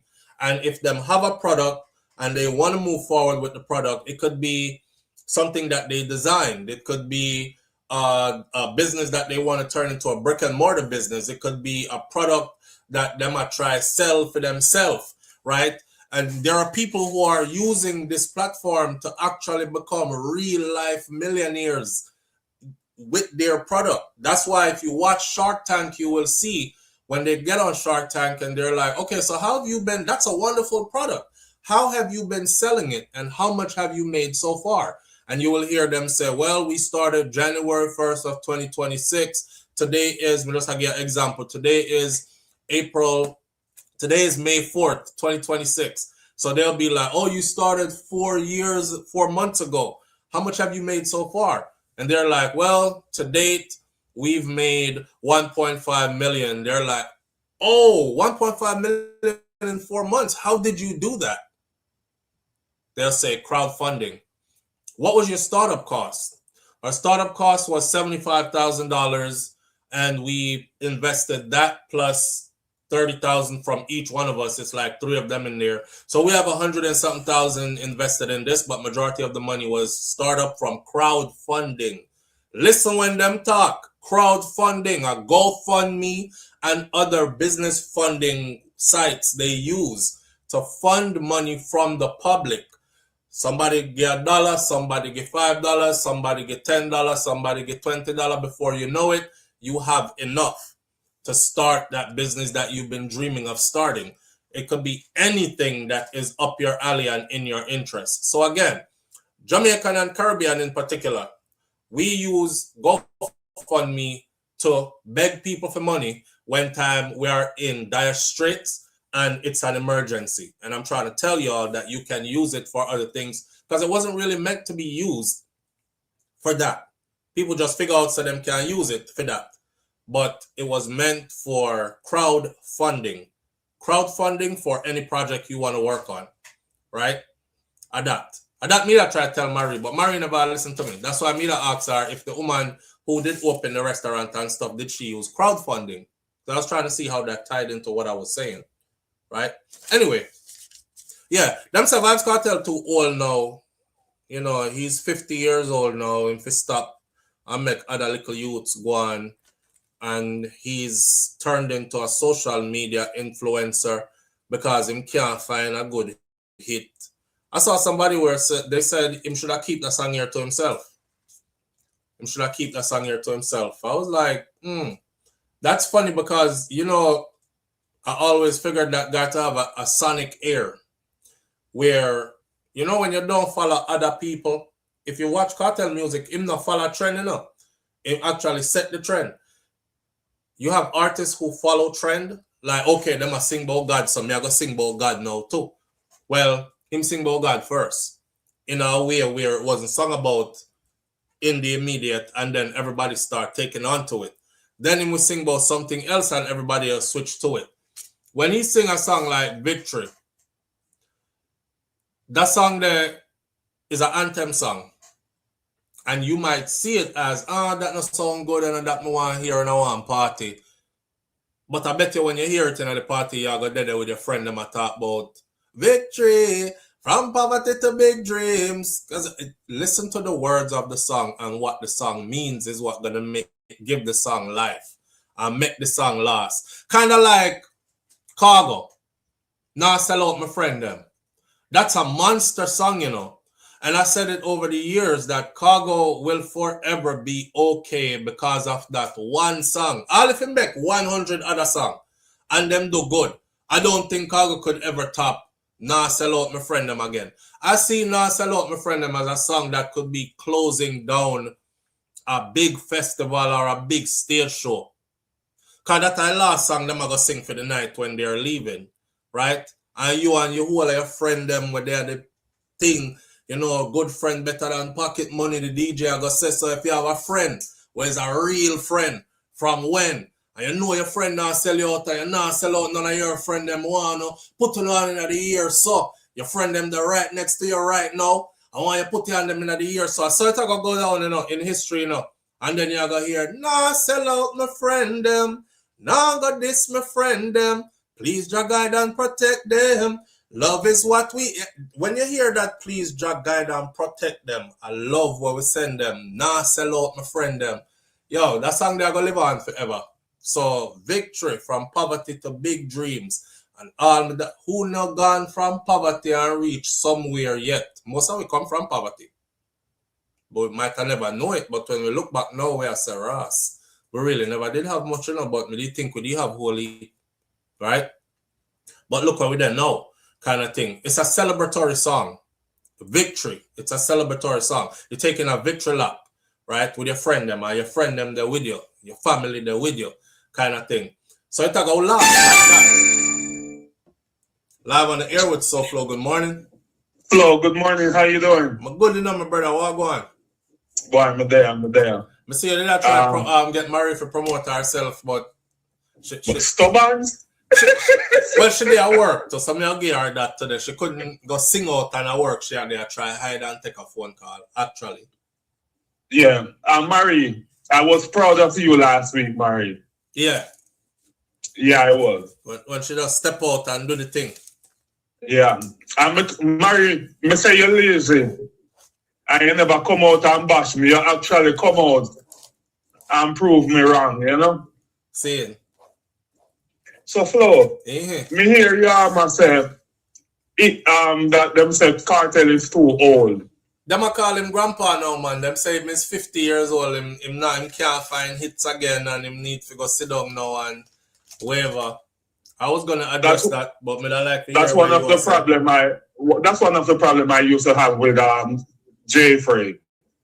When they say Kartel is too old to carry the genre. And that Jeffrey yeah, I mean, say Bob Marley dead.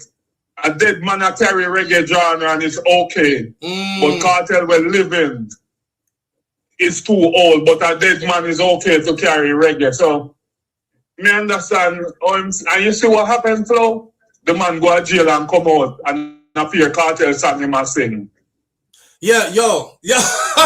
I was just gonna, brother, but just gonna say that. So him go to jail for go find out the influence of Vybz Kartel. Where Jerome is talking about when name again? Jeffrey. Yeah, Jeffrey get involved in the shooting something the other day. They were on a big wave at the party, didn't he? Carnival party, something. Jeffrey, the host of the podcast. What podcast name again? Let's Be Honest. The Let's Be Honest podcast. Right. Jeffrey, well, I saw a clip, you know, of him on web name that sit down and talk, right?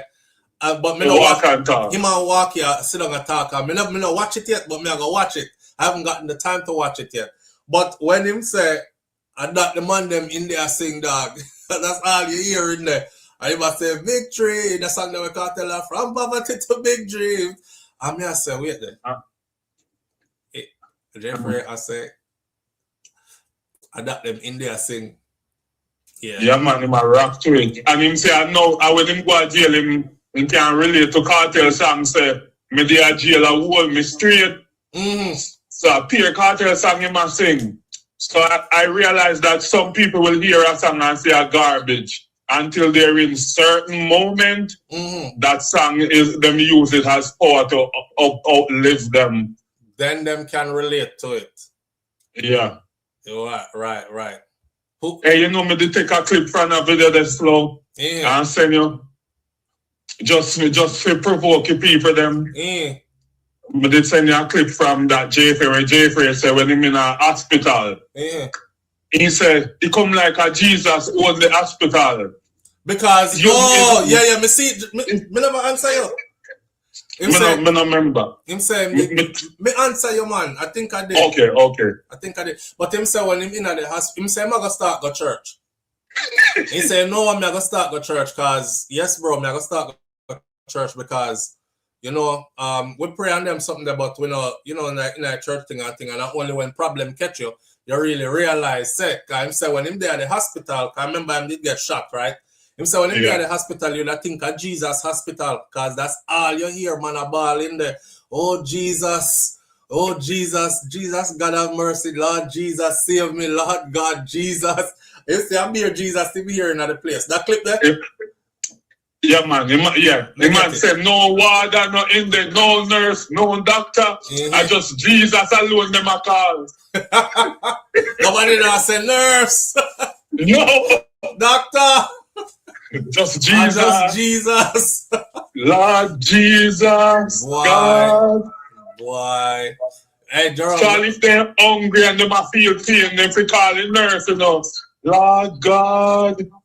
Jesus. Help me. You remember what me say?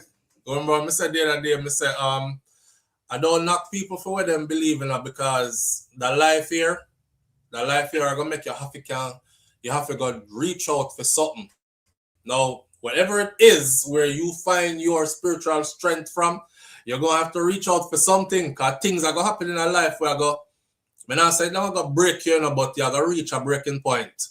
I don't know if you're going to break all the way, but life full of ups and downs, right? And when the downs come, when the pressure come, you have to have that place where you can go, that thing that can strengthen you, to help you to go through wherever it is that you're going to go through. Remember, they say in science, I talk about psychiatry, psychology now, it takes 2 to 3 catastrophic events back to back to send a quote-unquote sane person over the edge, and you will be behaving like somebody who is going through an episode and walk street, talk to yourself, don't remember for beard, walk gone hundreds of miles away from your house, walk out of your shoes, them, your clothes not depend on you. People are going to start creep you up, carry you go a mad house and say you're losing your mind. He's lost his mind.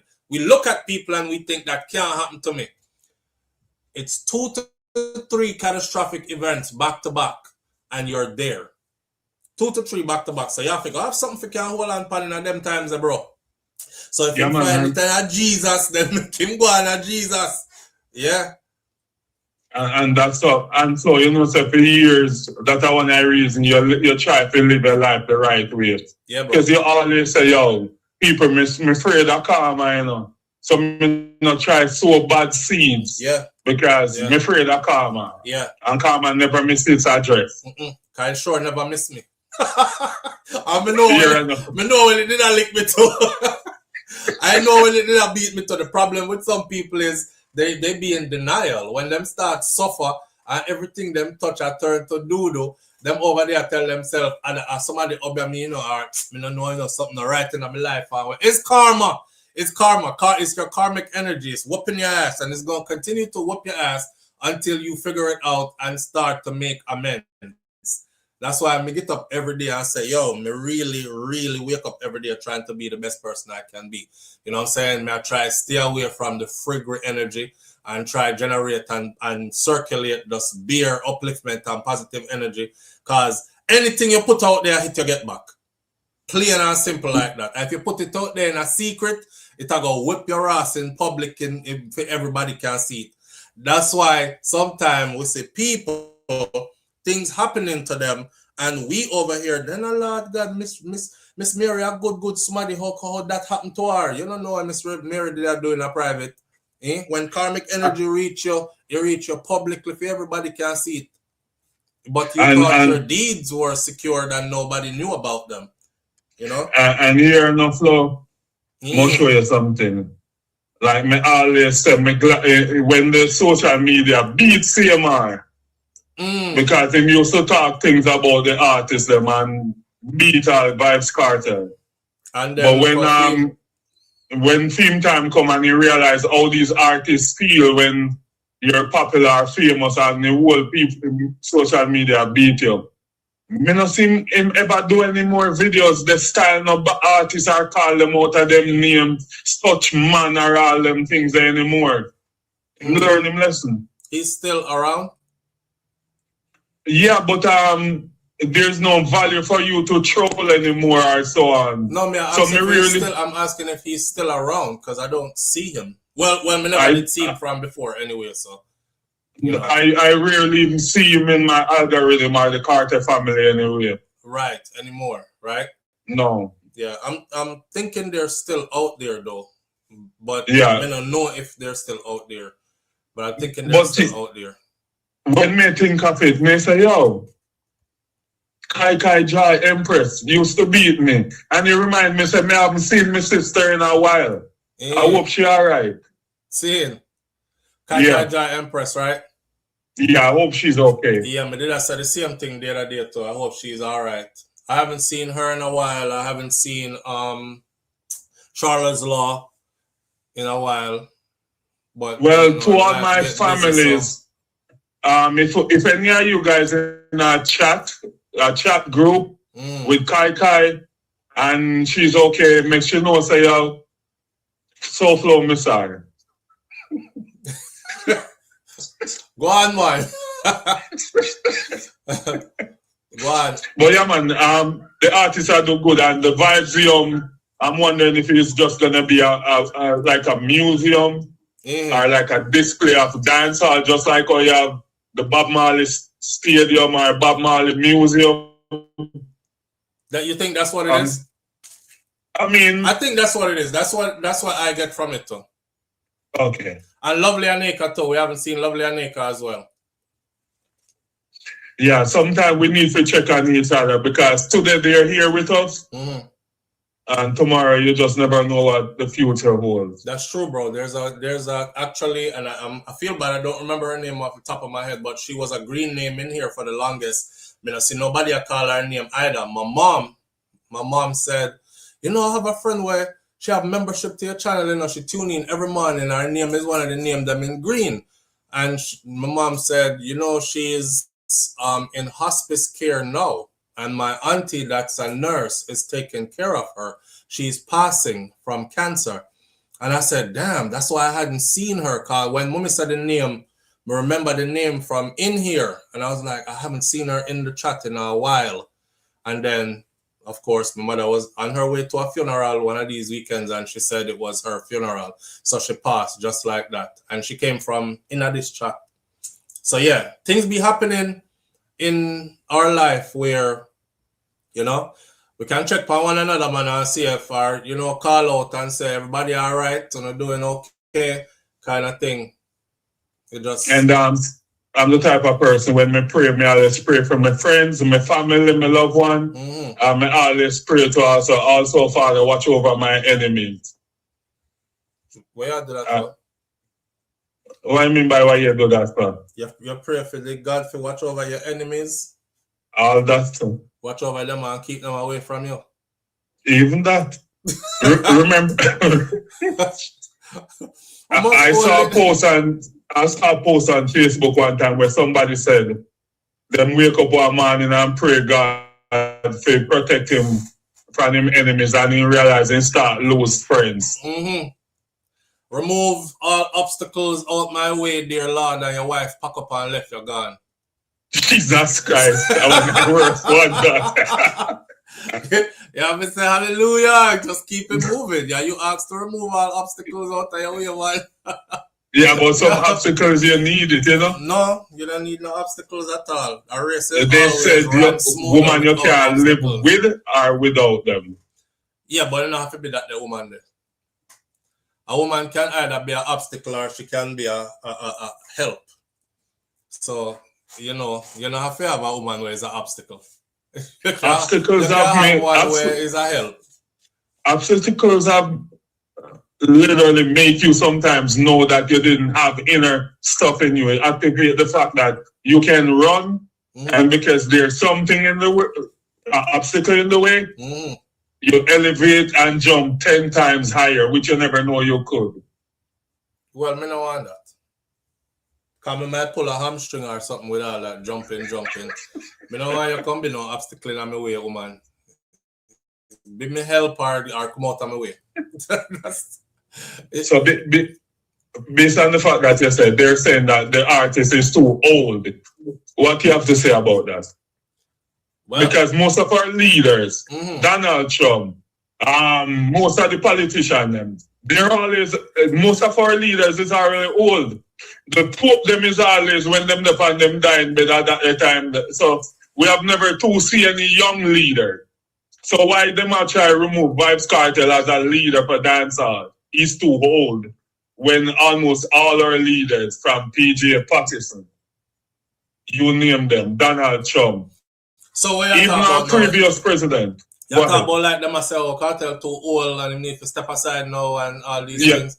Yeah, too old for the carry the drama. Man, every now and then there's somebody who understands how to renew themselves and remain young. Age is not no number, bro. Age is more like how you. First of all, I'm watching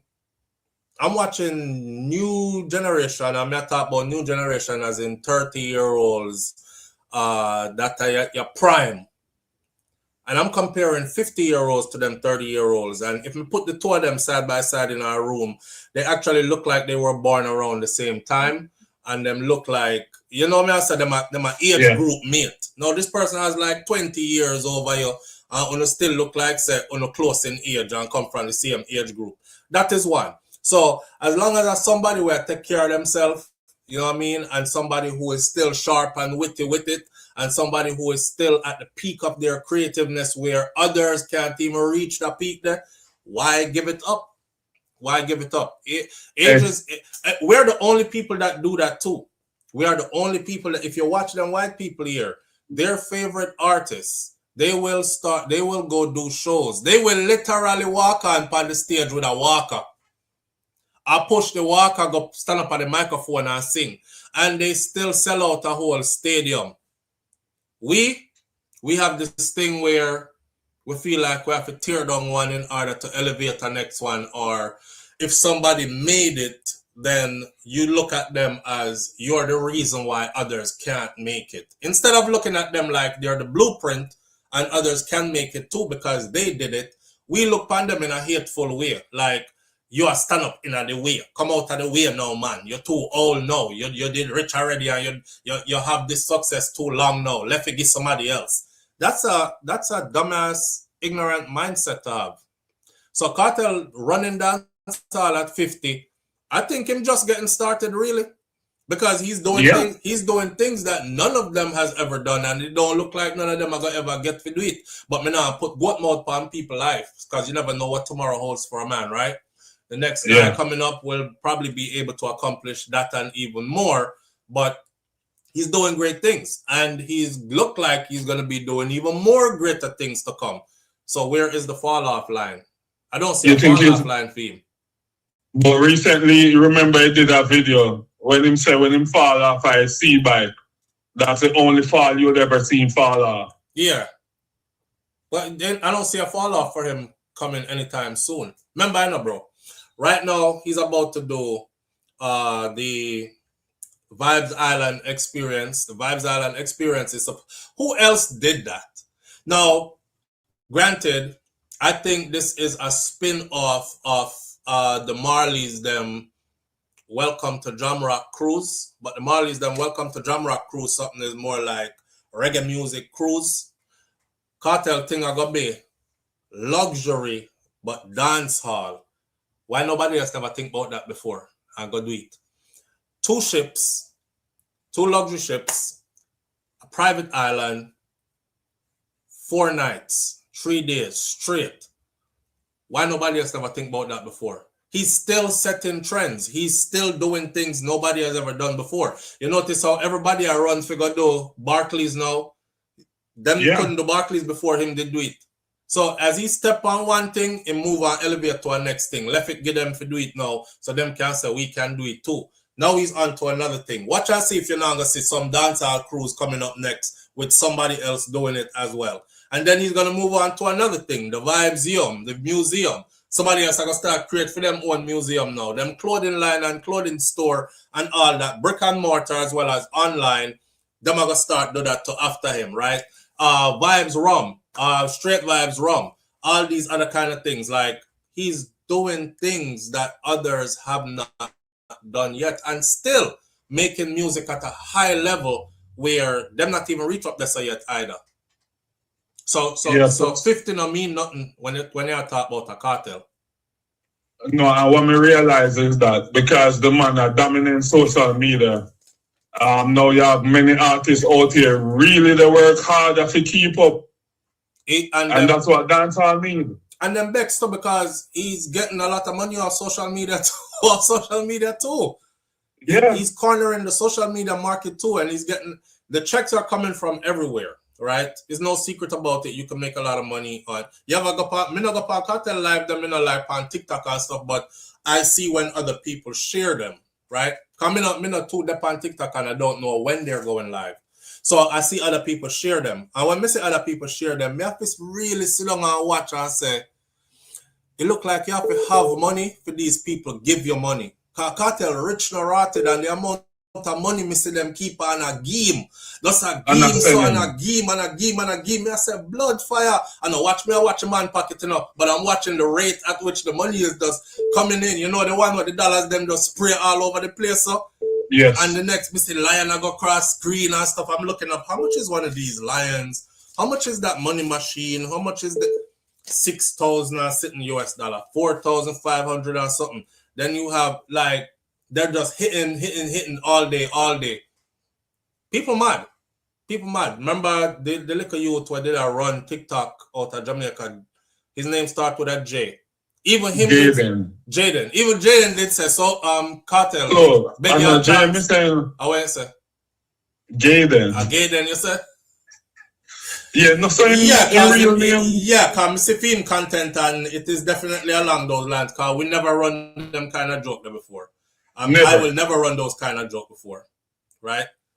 Me see my tell a man, but come over here, so make me bend you up and dig out your hole or something. Them kind of talk there, and like I'm like, not even if you were joking, it can't be a joke for me. So me cut from them. But remember when Cartel first come out, when he was like. In my beg, Vybz Kartel me I beg you a chance. Like, I don't know if him this if he stay off of TikTok so we can make little money cause we don't eat a good food until you're forward. And now that you're forward is like whole life food dry up. And we can't get a chance to get. Yeah, man, a whole heap of them say forward was doing it. Right. And then when you hear the TikToker them I say, yo, you know, them big like that and the artists them to start book them. And since Cartel upon TikTok, yo, them pay a cut. And if you stay off. But they have to understand that Cartel is entertaining also. And Cartel tells them make content. So although he might get PM still, I make the vloggers them and these TikTokers make money. And I see a guy came out and said, listen to me. I'm not going to make Cartel dead before me give me influence. Cartel make me build my house from 2017 when in their jail. I may do video about him first years. I saw me make my first 10,000 US dollars. And from then till now, I've been making money off of Vybz Kartel. And look how much years that. Cartel make man build house, buy car, take care of him kids, send people to go school and everything. Yeah. Is a person who make everybody around him eat a food. And if him can lend support in any way he normally does. Yeah man, so them a talk about 50 and 2 all and all that. Joke thing them a make. The thing is they can't keep up with a 50-year-old. So them a go they can't keep up with the 50-year-old. Bro, you know see the man work ethic at 50. And that them fair talk about. They should be talking about how him can't slow down at 50. At 50, look like he going faster and more like, you know, I use harder, why for that, faster than ever before. And they can't keep up with a 50-year-old. That's the problem. So, but you know, say, I some like teens and young 20s, I said them something there. And them just like how LeBron, I'm my favorite player, basketball player, and every time you hear them I talk about he's 41 and he can't do this. And when you see him beat the odds, they'll find anything to belittle him. Yeah. And him outwork all these young basketball players. So the Kartel, they outwork all these young artists. A 50-year-old, they drop song, back a song. They do videos, they do interviews, him do shows. Him doing big shows. I think him have a big show come up now in the Cayman Islands. Yeah. Yeah, some huge concert in the Cayman Islands, but there's a bunch of big name US artists is on it. Because the only Jamaican artist I saw on there was Vybz Kartel. I save it to my phone, I don't remember which. I have to go look through it because I see about 100 things a day. But it's a huge event that's coming up, I believe, in the Cayman Islands. Some festival that happens annually. And he's the only Jamaican on there. Well, as me want to big up yourself every time. And when you say tomorrow, no school tomorrow? No, bro, because I have some things that go on tomorrow. So I have to prepare myself for that. And I have to go into that. I shouldn't even be on today because I should be preparing now for it tomorrow. So it's going to be a day before you forward back? Yeah. Well, big up yourself. Mary, big up yourself again, Mary. And everyone in the chat, you know Jerome love you all. Except him and them. See what you saying? Me no love mine, so take care of your family. I be a same girl for me. I fight for this sweat why I fly out. Yo, big up yourself, Jerome. Big up yourself every time. Manners. Yo, we turn up in on the dance. All right. I just had to do that.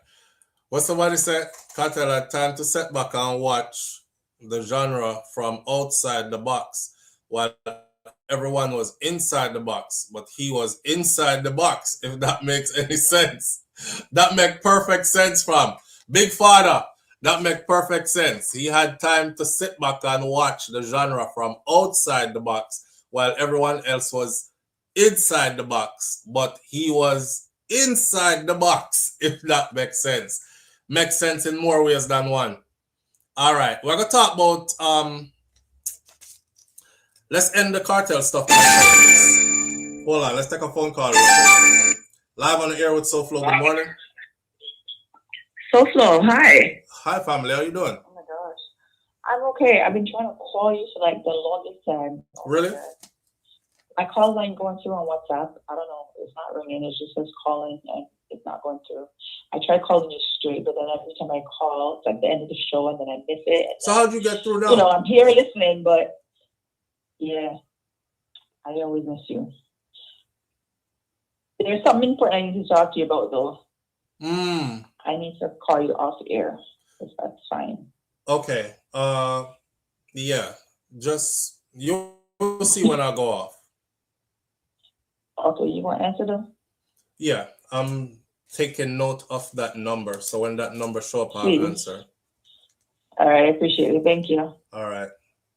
All right. All right.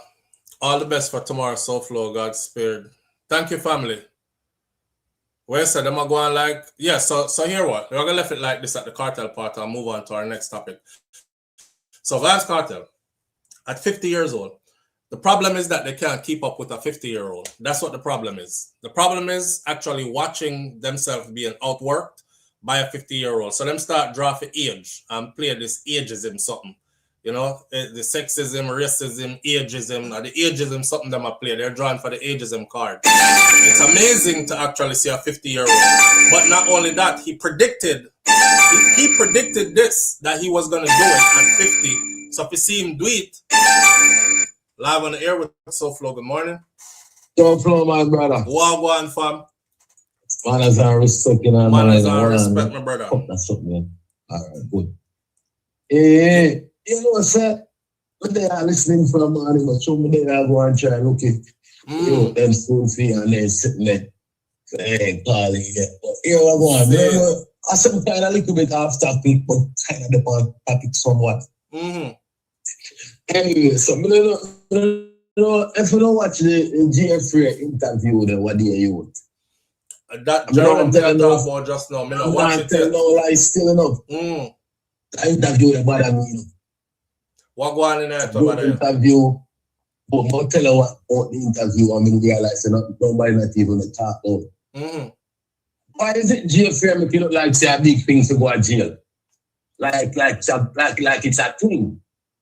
If man now come out and tell you and say, oh, one of the meds and the gone on jail, you want to nice. If man come on, they got wrong, sir. They got big, sir. They got set, they got.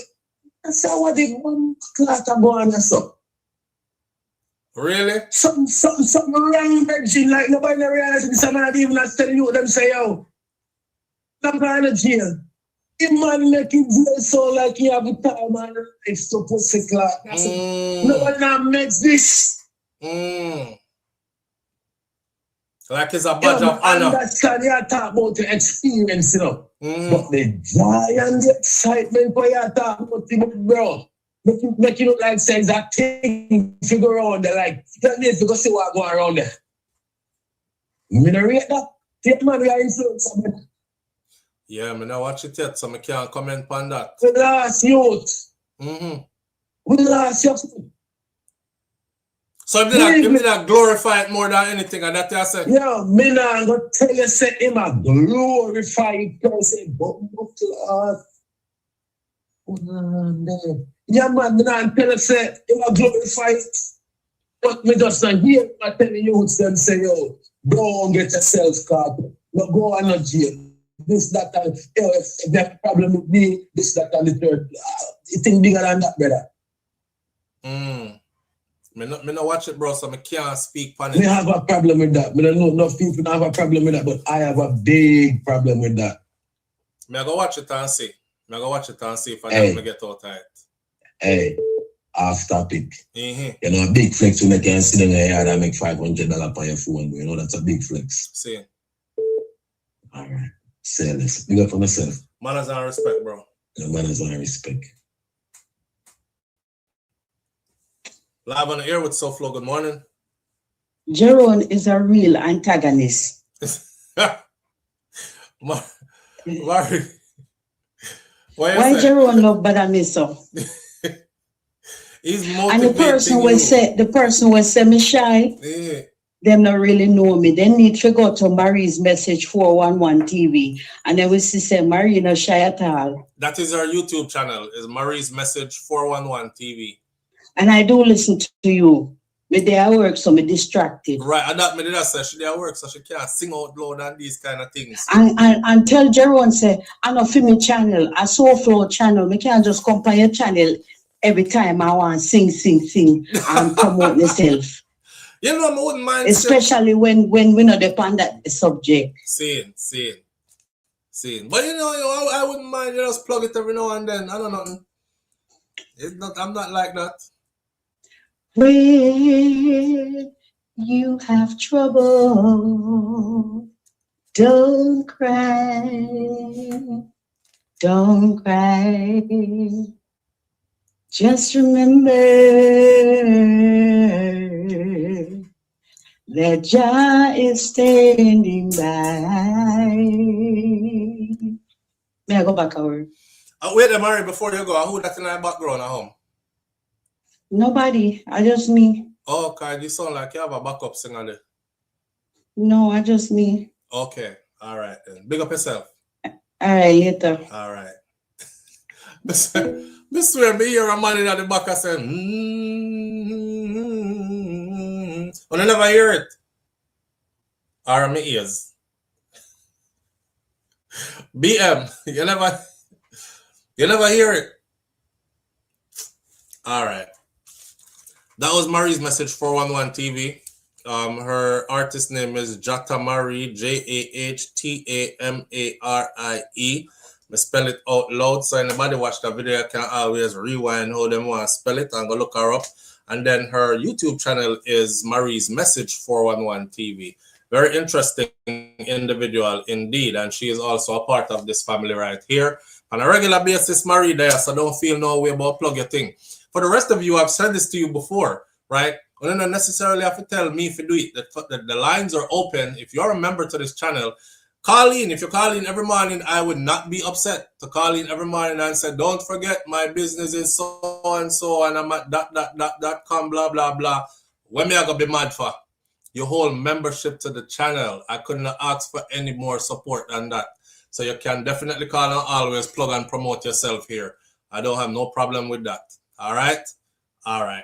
With that said, let's talk about, well, that was you SouFlo in your head. I didn't mean humming on my own end. I was humming along to Marie. No, man, I didn't hear one man's voice. Let's talk about it. Let me see. Spirit Airlines has closed down. Big up Vybz Kartel. I'm gonna run this for a while. Them just have to go get mad and try to keep up the best way they can. But please hold on before I leave. Did I not say that when Vybz Kartel come out of prison?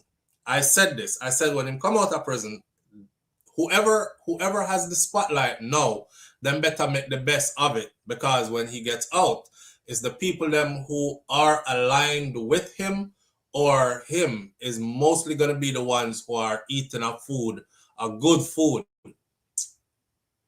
If you call them name right now and them eat a good food, they're probably aligned with him one way or another. Have collaborated with him, has something coming up with him in it, or so on and so forth. From the Shensias to the Gully God to the only thing, big up Idonia. I say Idonia out there, kick down the place, and Idonia is not connected with Kartel. That's one union and reunion that I'm waiting for to happen as well, but I don't think it's gonna happen. But you know, God and time. That is that. All right, moving right along. Spirit Airlines. Spirit Airlines has closed down. Did any of you ever took Spirit Airlines, and what was your experience? Let me start. Let me start off first. Spirit Airlines. When I go up on Spirit, I'm used to getting on a plane and I see a TV in front of me. You know, so when I go up on Spirit and I never see the TV, I knew right away I wasn't on JetBlue. Big up to JetBlue. JetBlue is that poor man's Mercedes-Benz, if you will. You know, it's like not all the way down here, but it no way up here so either. That's JetBlue. Gets you there in fine form and fashion. JetBlue. But Spirit Airline, I did take Spirit Airline a couple of times. One time I took Spirit Airline, they lost all my luggage. I had to go find my luggage, but they did find the luggage back eventually. Another time, no, my mom's iPhone, that was Southwest Airline. Another time I took Spirit Airline and it was the TV situation and no entertainment on board and all kind of sitting like that. But I didn't have a bad experience, even though I've seen all those videos. Every time you see a ratchet ass fight in the airport, it usually was people who just came off of Spirit or people who were getting ready to board Spirit, right? Love Spirit for a quick flight from New York, and it was either they just got off Spirit or they're just about to get on Spirit and they in the airport throwing it down. Bunches said, I love Spirit for a quick flight to New York City from Fort Lauderdale. Yeah, it was good for like domestic flights, quick flight. Oh, did take Spirit from Texas, between Texas and Florida also. Never had a problem with Spirit. Never had a problem. Them lost my luggage one time, them find it back. That's about it. And the fact that there was no entertainment on board. You know, in a JetBlue, you have the little TV there in front of you, your own TV, and you can go and pass time until you reach where you go. Right. JetBlue is in trouble as well. Man, this whole country is in trouble, fam. This whole country is in trouble. Now, I want to talk about how from Jamaica to Miami at the time, memory serves me right.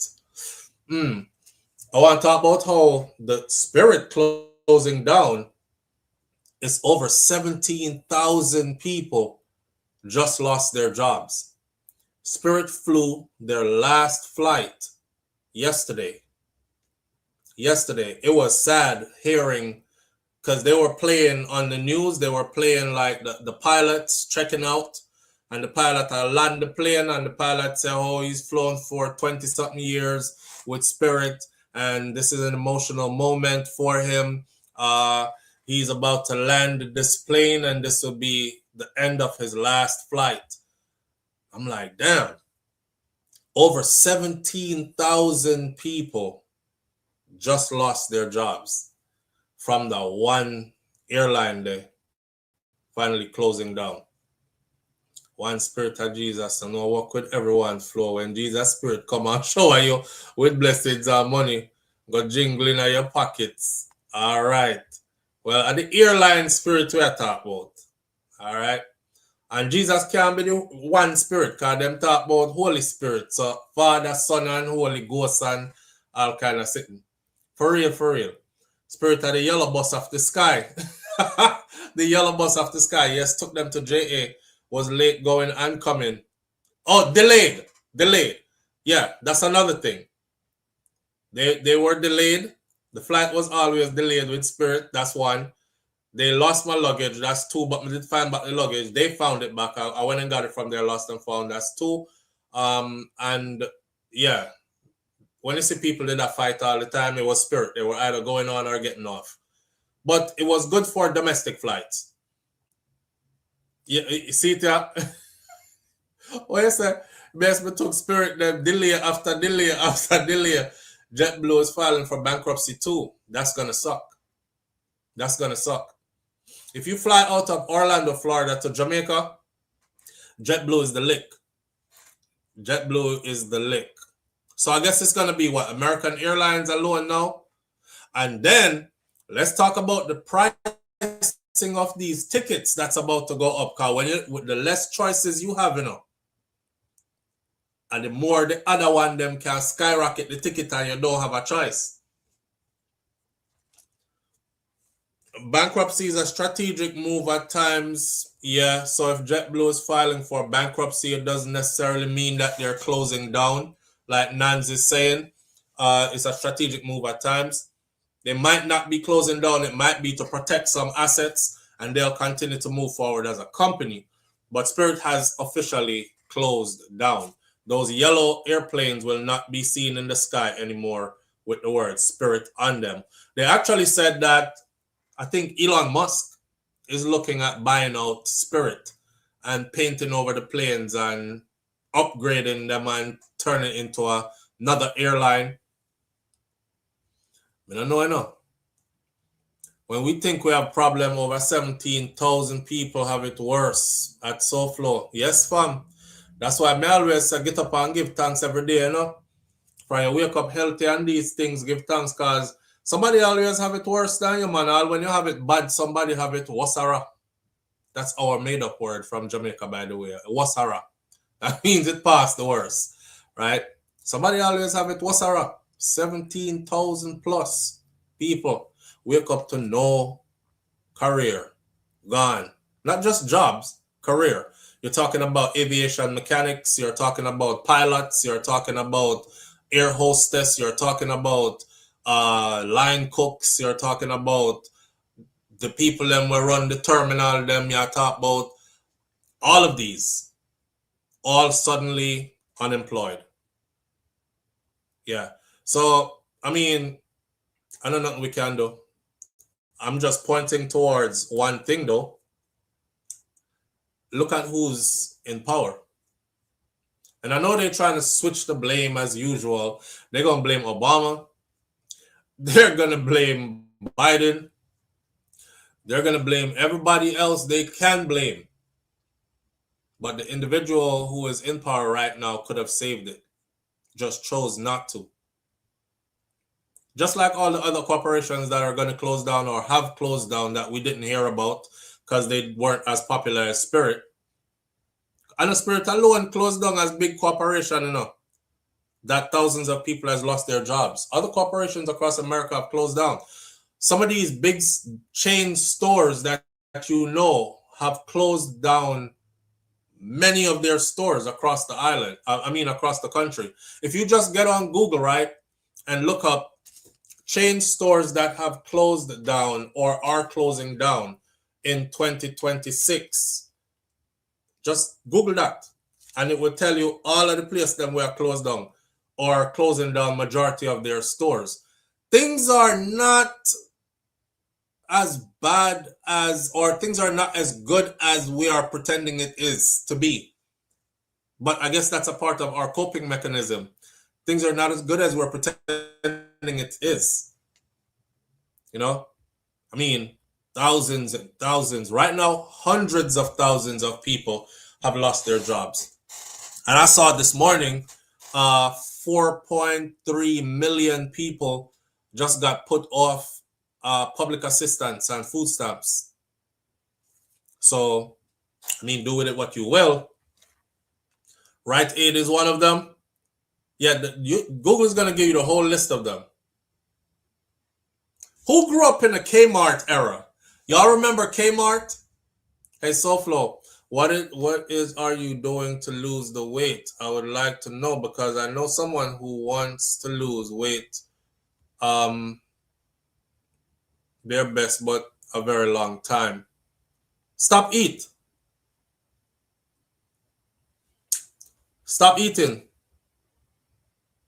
Big Lots. Big Lots is one of them. I'm from the Kmart era. He wanted 90% control, I heard, and good for Spirit business-wise. Though I'm sorry to the 17,000. He wanted 90% control.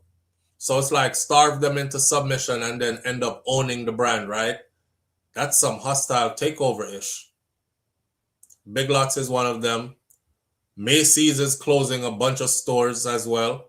Y'all got it. A lot of pharmacies, CVS, what's the pharmacy name again? CV something. Those they're closing as well. Or they're closing down a lot of their branches. Kmart and Payless. That's if you know Kmart and Payless, that means that you come up in the 90s. SouFlo, the Hughes Macy's store in downtown Brooklyn has been closed. Now, it wasn't no Kmart's around anymore. Them gone a long time. But yeah, Kmart was our playground. Kmart was big when Walmart wasn't even that big. Kmart was bigger than Walmart.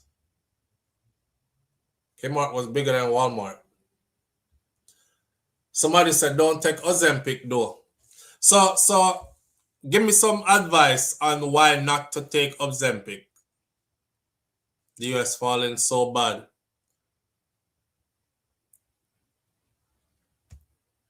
Somebody give me some advice on why not to take Ozempic.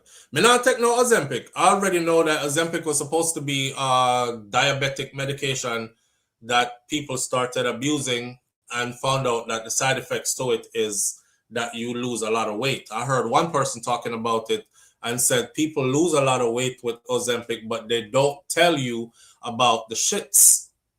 He was laughing. He was like, they don't tell you about the shits. It's like, what's the shits? He was like, man, listen, they on Ozempic, they losing a lot of weight because they shitting like crazy. So I don't want the shits. I'm not taking Ozempic. Winn-Dixie gone. But there are other things out there that you can take that can help you to lose the weight. You know, it doesn't have to be Ozempic. Ozempic has a lot of side effects. I've seen some before and after pictures, and those images are terrible. Of what?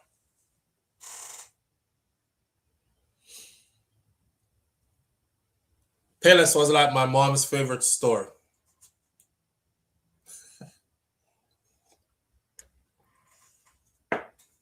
All of my shoes them used to come from Payless.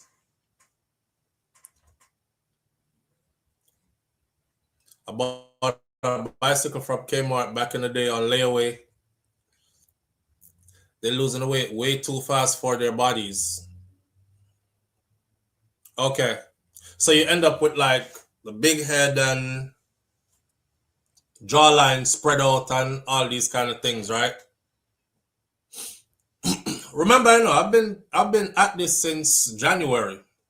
I was supposed to make it my New Year's resolution and start January 1st, but you know how that go. So I ended up starting the third week of January. And now we're in April. So I've roughly been losing 5 to 7 pounds. I said 7 pounds 1 month. I lost 8 pounds another month. Listen, if you're gonna try and lose the weight, you see, whether you're using something or whatever, the something where I use alone not gonna work. And again, you're gonna still have to stay away from food, and you're gonna still have to discipline yourself or mix it with something else. So I have a sleeping problem, so I can't really sleep for too long. So me get up anyways and just go to the gym, and I work out from 2:30 in the morning till 4 a.m. That consists of walking miles on a treadmill or running 4 or 5 miles, and then getting off the treadmill and doing weight training, and then coming home and eating 1, maybe 2 meals for the day. Starve yourself some, and then eat when you absolutely have to. That way you make your body feed off of its own fat. Because you have enough fat on the way your body can feed off of it. You know what I mean? So do that. That's what I'm doing. If you're asking me what I'm doing. I'm not saying, hey, great goodies. I'm not passing out no message for anybody who is on anything. I don't want any of these brands come sue me. I said I saw one brother who said they don't tell you about the shits. That means he can only speak of his friends who is on it. So I'm just talk about what him said. I'm not passing around the general message that says everybody who takes it, they're going to be shitting up themselves or whatever. I heard him say it about his friends, and because me don't want the shits, me wouldn't take it neither. But also, I did my research on what Ozempic is, and I wouldn't want to take it anyways. Right. So change your diet. It starts there. Incorporate some exercise, and there are GLP-1s out there that can help you to lose the weight as well. It doesn't have to be Ozempic. Yeah, it doesn't. I don't eat and I gain weight. I don't true that. Not unless you're sick.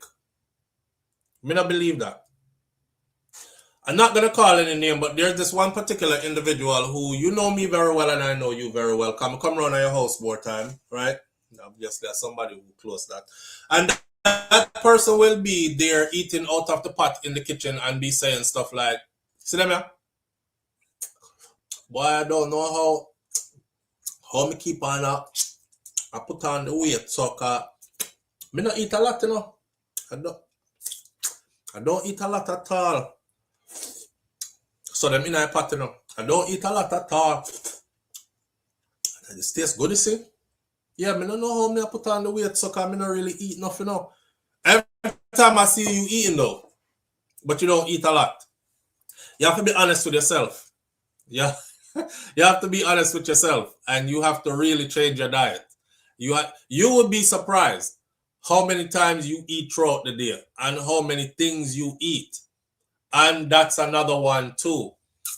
I drink alcohol now. Shoot. For the last 2 weekends, I drank some alcohol. One day of the weekend for the last 2 weekends. Before that, from January till now, I tapered off alcohol to the point where there were weeks where I wouldn't drink at all. Just going into the next week, into the next week, into the next week. So by the time I taste some wine, it was like, oh, it tastes so good. It tastes like grape juice because I haven't had any. Or a beer. Right? Or a beer. So I'm not calling no name, but it's too messy. But I'm just saying, you can't be doing that. You can't be up there talk. I don't know, I know why I mean. That's again the way I say I not eat nothing, you know. I not even eat nothing. I'm just gain the weight, so yeah. in the pot you're there. You have to go be honest with yourself and say, you know what? You have to stop eat. And just stop eat. Just drink water whole day. You know what saved me? This. See it here? And next one. Peanuts. Peanuts save me. Every time I feel like eating, I eat some peanuts. Yeah. And then I drink some water. I'm going to go to the store and I buy this beets. You're going to have to change up what tastes good to you too. Because I go buy beets. You know, beets, red beets. Beet, good for circulation and stuff. So I buy beets in the powder form and we put it in a bottle with some water and shake it up, mix it up, and we drink that. So, you know, get your circulation going and these kind of things. Just get stuff that don't have enough no calories in it. Enough protein, I guess. I guess. I hope that's not Shakira you SouFLo talking about at Spinaz. No, I'm not talking about her. I'm talking about, I say I go to their house. Me and Shakira living at the same house, and she me I talk about. Shakira just had baby, and she's breastfeeding. She's supposed to be eating. She's breastfeeding. I have never seen, remember, this is our third child, right? And I had never seen somebody pump so much breast milk before. Me see breast milk come out of breast already. Me never see breast milk come out of breast that much before.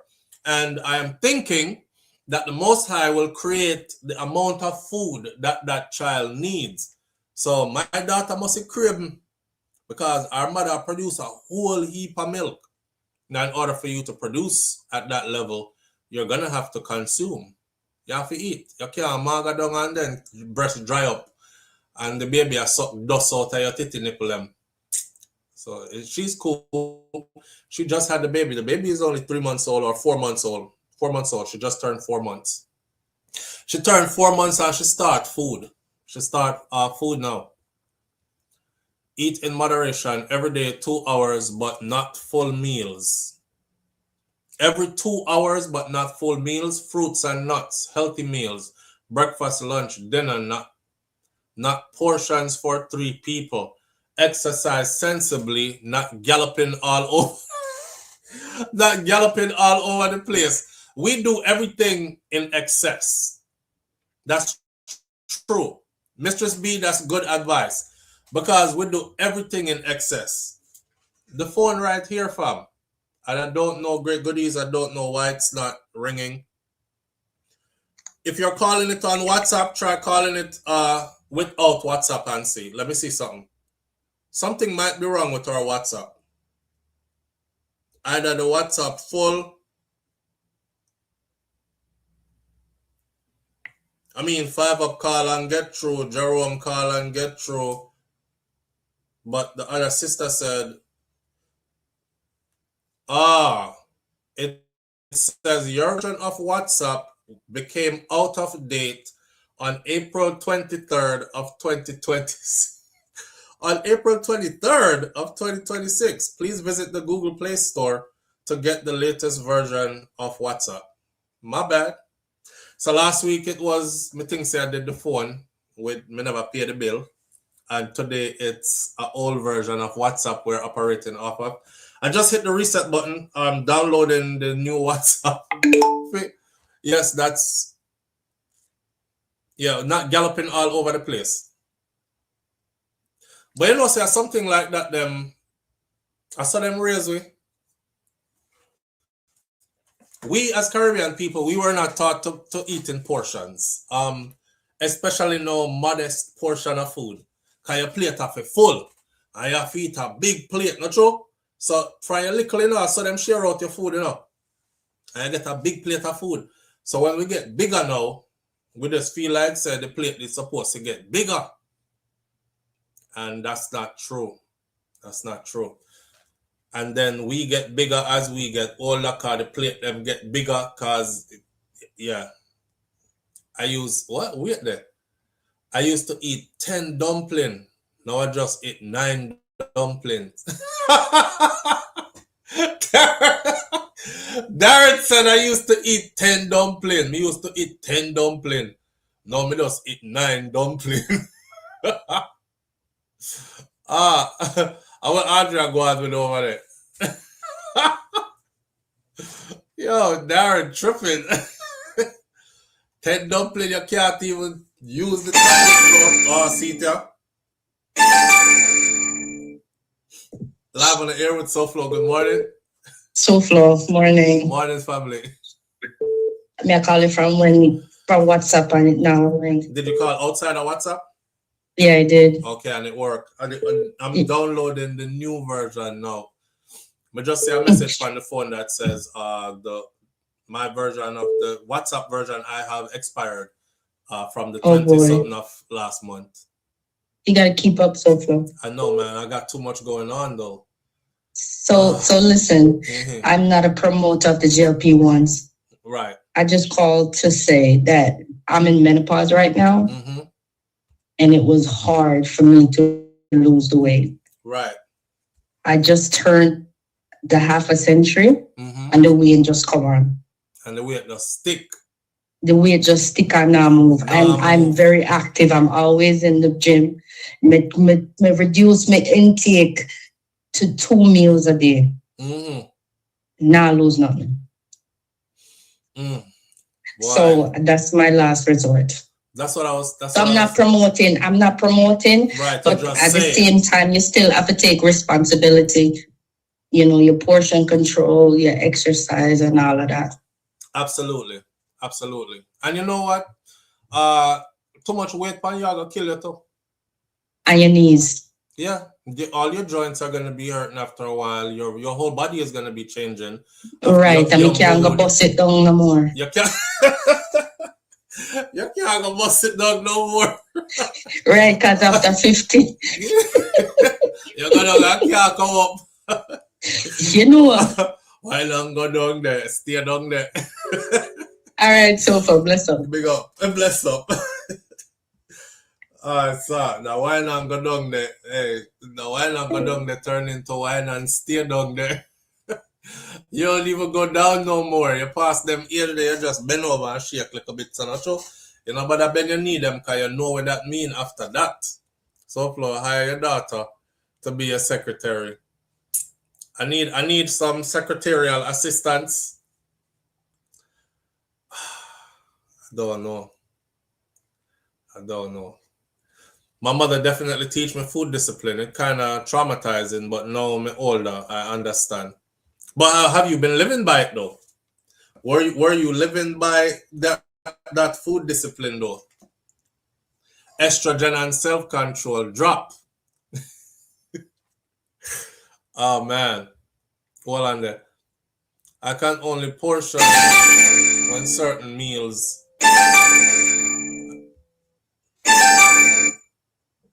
Live on the air with SouFLo. Good morning. Afternoon, SouFLo. Yeah, David. My dad, fam. Bro. And a man again. No, and a man again. True. Did you call in directly? Through WhatsApp? No, directly. Directly. Okay. Cause them I said the WhatsApp now work, but may I install it right now. All right. Go on. Talk to it. No, what topic right now? No, we're just there. My last topic are gonna be the stroke situation we hit the sister.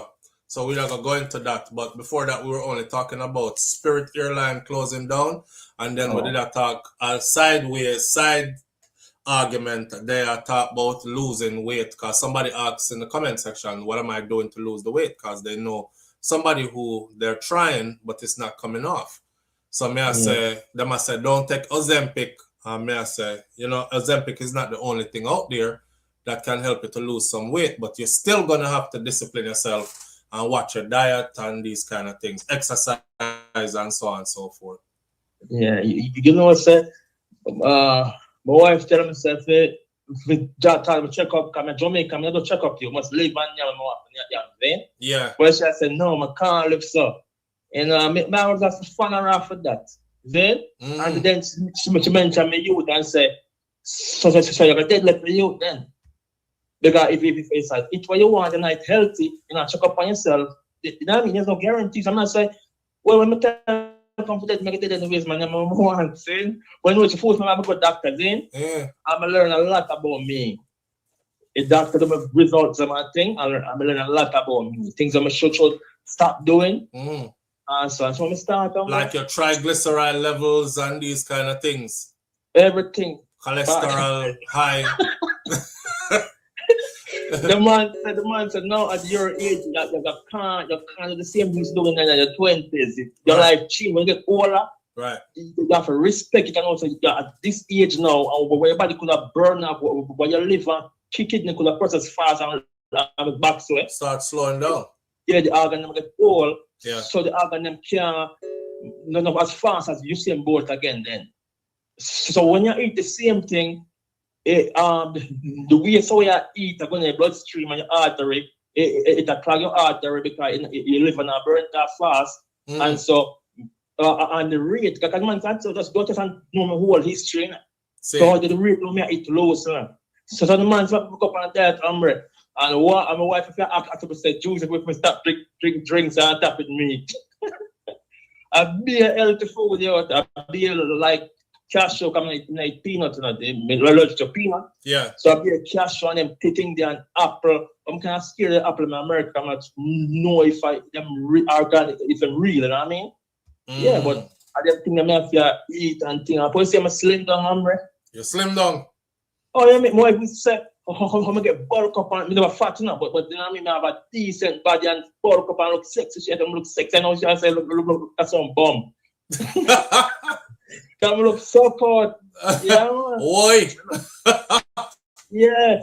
And tell me because I come on one day and say beer insurance self, but drinks for them, man. Put down back something because you look full. Well, say you lose too much weight. Yeah, I lose it quick. As soon as I come up and open meat and over sugary drinks and the milkshake and the things that I love. Lose the weight. Healthy to feel healthy to because I float. Some people can't lose the weight like that, though, bro. You see how you can't lose it easy. That's what I talk about. Some people can't lose it and them need help. I mean, what my officer says to you now, you have some people that have big bone, where you look fat, but you're not really fat, you're healthy. So some people need to worry because as slim as some people is, them artery, them doctor testing artery, and I said, no, man, your heart has force pump blood in the body. And they look healthy and slim, right? So slim don't mean healthy, and sometimes big don't mean you're unhealthy. That's so when you I go a doctor and check up, do check up every year. Man, tell it show the first time I go I fret. Because I say, where am I going to find now? Yeah. And that I would know for the Jamaican man, them. It let them fear, say, yo, better, I don't know, man, I'm going to fret and get it. You see me? Yeah, you just have to get past that fear, there, bro, and just go find out.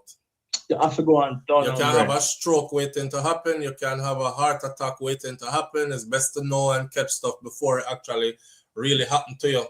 Yeah, I'm like a brother-in-law. He feel weird one day, like him head feel like to have a pony, they have all these things. I said, no, man, I'll go the next day. And his wife say, you have to see doctor, man, you know, like go doctor, you know. And so man go doctor, the doctor says there's a dead man walking. Because we are high, the blood pressure high. The way blood pressure high. Yes. So you never have no signs of that, because usually if your blood pressure too high, you have signs of that, you know. You have headache, you have vision blurriness, there are different signs that will tell you if your blood pressure is ticking up at dangerous level. But what you know? The doctor, going back to that, the acute pressure for people who have high blood pressure, right? That's a problem, right? Is that they feel a certain way in their body. They must say it don't have to have no symptom. That's why you call it silent killer. You can feel healthy and can run uphill, and one day you'll look what breakfast and drop down dead, the stroke hole and the drop. Yeah, you know that's true. So that's like, true. That's true, but more often than not, though, there are signs. But it don't have to be. You don't have to have a sign. Yeah, because I feel healthy. I want time I start eat healthier. I feel even like in my 20s now. Yeah, man, I feel tired. Like I feel tired. I feel so tired again. Like sometimes I just feel tired. Like I don't know what sugar I put in my body. You know what I mean? What sugar and what salt, we call processed it cholesterol, sodium, everything. You know what I mean? So that more upset of people going and check up yourself, hombre. Because what happened, you like an engine, you know. If you're not bringing your car for maintenance, when they just stop on you and you say, want this car. But if they bring for maintenance, the man will say, yo, this man changing the filter block up. So if you go one next month, you got left and but you don't know because you never gone away. True. Is the man say the same thing with the body? True. You know what I mean? So ignorant. Me was ignorant and dark like enough Jamaican.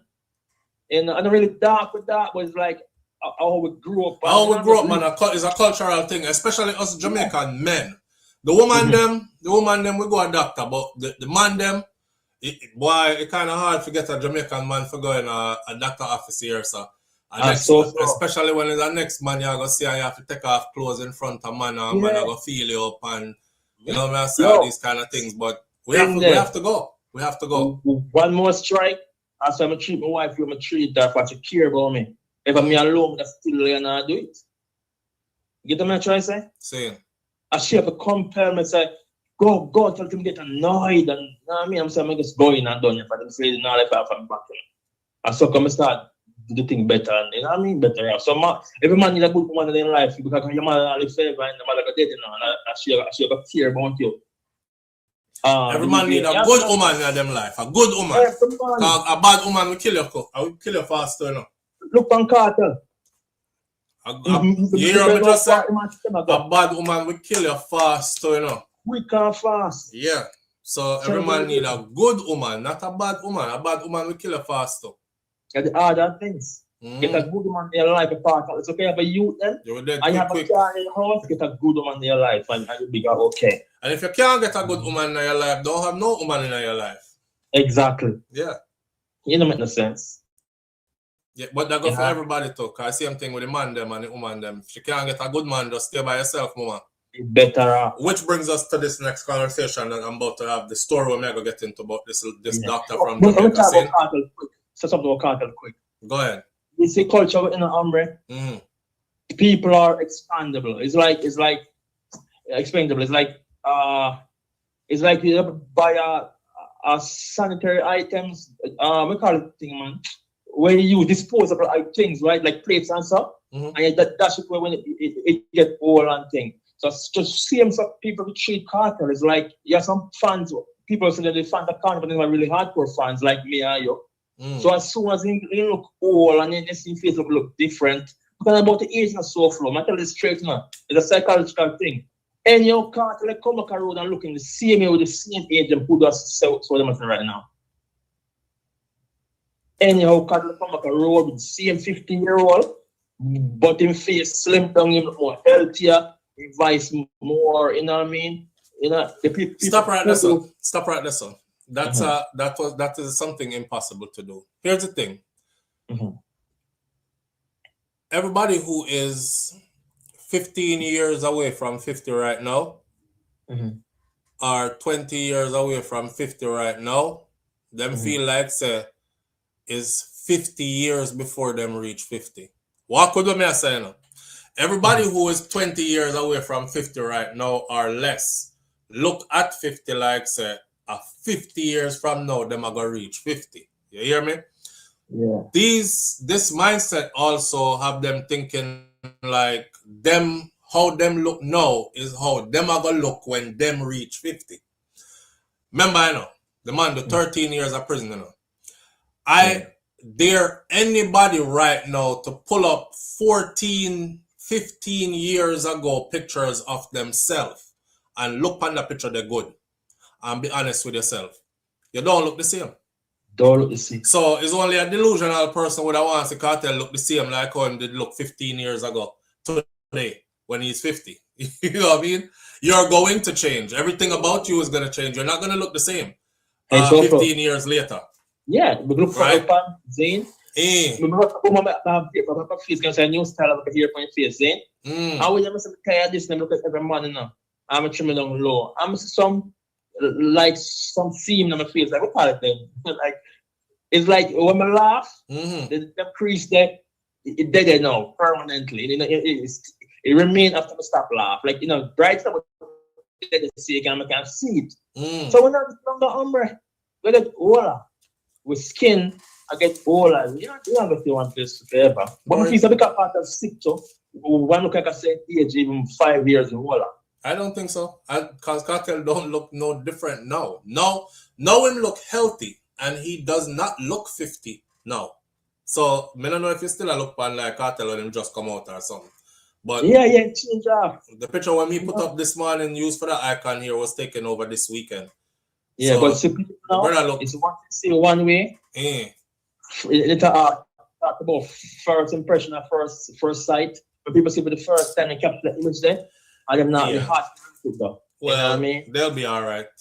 They'll be all right. But this is the thing I talk about. I really want to invent something different from music. It's like if you can produce, be a producer, financial producer of some movie. No, I want him in the movie. In the movie? Yeah, I want him in the movie. Because here what? If him can't stay in Florida and shoot no movie and don't call me, because he make up whole heap of nice. I'm happy in that. So I push for the movie. I want him in the movie. Yeah. I want him in the movie. Yo, man like Trabas and them about like is a host of us out here. It's time for a movie. You can shoot a good movie too. And your classic. Unite and them you unite and him night. Oh God, man, I'm only make. Then that me I tell you, man, a classic. I want to know even how Hollywood that look for and said, I want them people there to who much serious and how we take a back. That is the goal. That is the goal. That is the goal. Offer independence. Yeah, man. Take the back movie, but I want a good script writer, I want a director, but an owner act. I don't want no mediocre man. I package up on the story. I want to look at production. I want Hollywood style production. Hollywood style level production. Yes, and that's not hard to do now. That's not hard to do now. Technology has come a long way now. So SouFLo.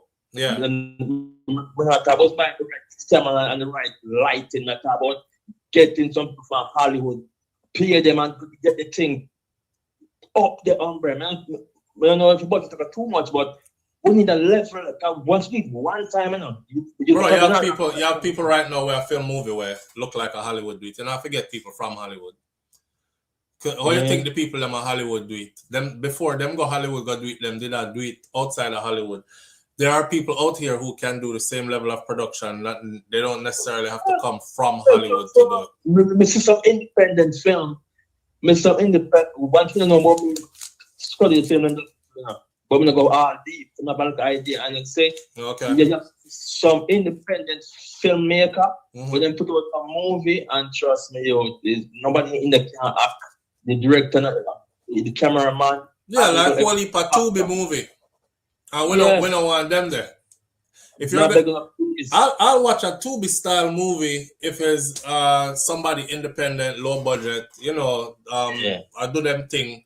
But when we talk about a Vybz Kartel now being involved in a movie project, of course we're gonna be talking about we don't want to see it on that level. Hey, SouFLo, I agree.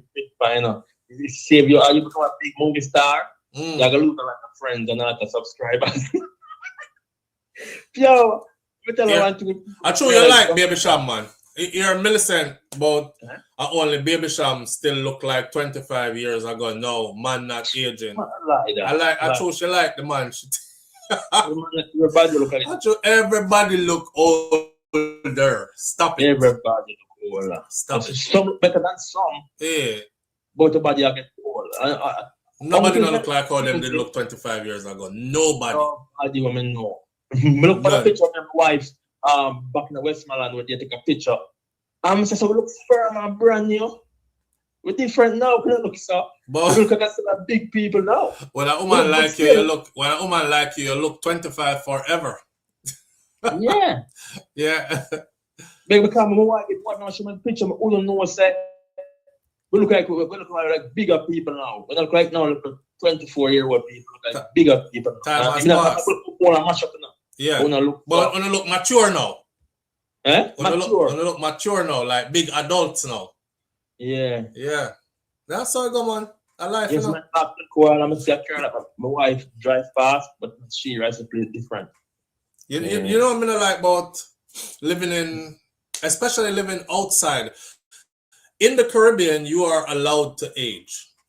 I mean, I talk about if you surround yourself with the hurry come up nowadays, then, but majority of Caribbean culture is you're allowed to age and you age gracefully.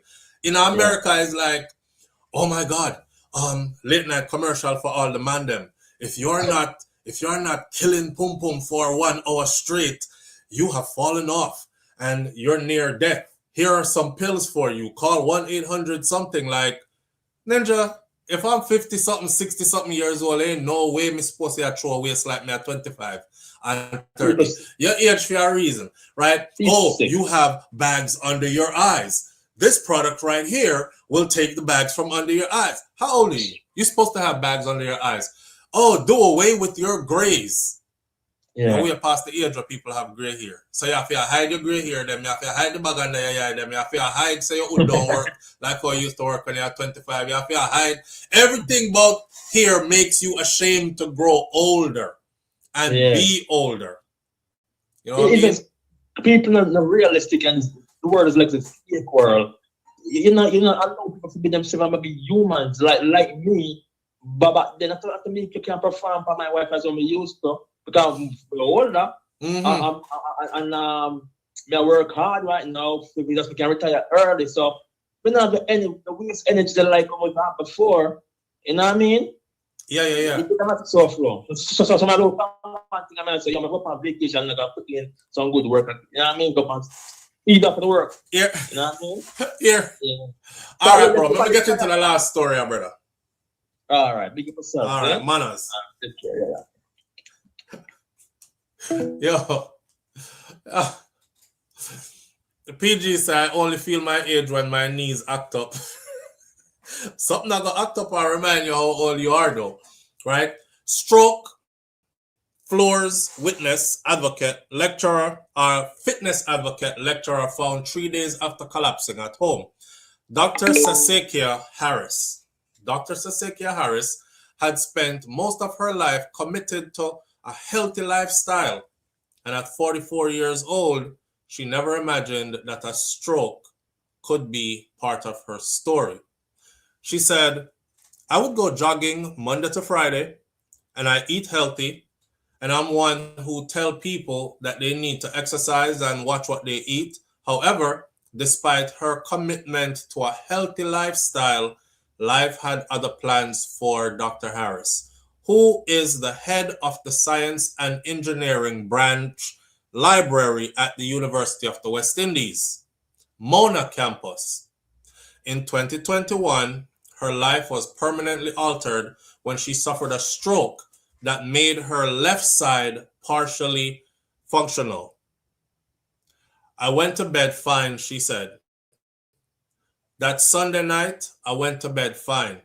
I woke up the next day to go jogging, but I had a headache, and I thought that I just went on the floor to lay down. But the doctor said that they don't think that is what happened. They said I passed out, and I was not found until the Wednesday. That's 3 days after she went down on the floor.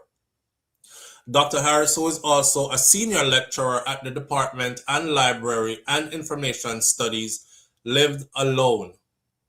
She had just taken leave, and so no one found it suspicious when she did not show up for work on Monday or Tuesday because she just went on leave. However, a neighbor who knew her routine found it strange that she had not gone jogging and decided to just pass by over there and check on her, see if she's all right. And it was then that Dr. Harris was found on the floor and was taken to the hospital. Dr. Harris said that she regained her consciousness and she had no idea that her left side of her body was barely movable. I remember the doctor telling me to lift your hand. And I was getting so irritated. And I was asking if she don't see me lifting my hand. You don't see me lifting my hand. Why you keep telling me to lift my hand? That kind of thing. But my neighbor told me that I was not lifting my hand. Remember when I told you all about brokers and Wernicke aphasia? And I told you all that I was working with a patient one time who she was pretty young and she suffered a stroke. Her stroke was induced, though, by partying and drinking and smoking. And you out living your best life, YOLO, one life to live, and she ended up with a stroke. Well, when she came to the facility, right, and remember the story I'm telling about the girl that kept saying, "Tippity, tippity, tippity, tippity, tippity, tippity, tippity." Like, that's all she could say. And when she was saying it, she thought she was saying whatever she wanted to say. Like, she sounded like how I'm sounding right now. And I said, God, please don't ever make that happen to me. Imagine in your head, you sound just like this right now, how I sound, explaining something. But the outside world only hears you saying, "Tippity, hickety-pitty-pitty-tie, pitty-pitty-pie." And that's how she used to always get super frustrated, right? Because she's trying to say, "Help me move my hand, put it up here," because she couldn't. And you're like, what? And she's like, in her mind, she's like, "Man, I done said it 7 times already. You're acting like you can't hear me. Tippity-pitty-pitty-pitty-pie." And she would go into it. I felt so sorry for her because she couldn't understand that what she sounded like to the rest of the world is not how she actually sound. In her head, she sound like herself. Outside, you sound like this. That's something. So the doctor said, I remember the doctor telling me to lift my hand. And I was getting irritated. Because in your mind, you lift up your hand, when the doctor said lift it up, but the hand no move. She said I was irritated, and I was asking if she couldn't see me that I'm lifting my hand. And my neighbor was there, and my neighbor said, "You weren't lifting your hand." The stroke left me unable to walk for several months. I had to relearn how to do everything. And I did a lot of therapy sessions to help me with independent living and how to walk again. The senior lecturer who was speaking at the 7th Regional Disability Study Conference at the University of the West Indies on Wednesday said that her condition had significant psychological effects, including anger, social isolation, depression, and irritability. These are all things that come with you having a stroke, that comes with hemiparesis, meaning one side of the body is paralyzed. You're going to go through all these motions, right? The anger, why me? Why this have to happen to me? I was living a healthy life. It's not like I was doing anything. I don't smoke. I don't drink. Why this happened to me?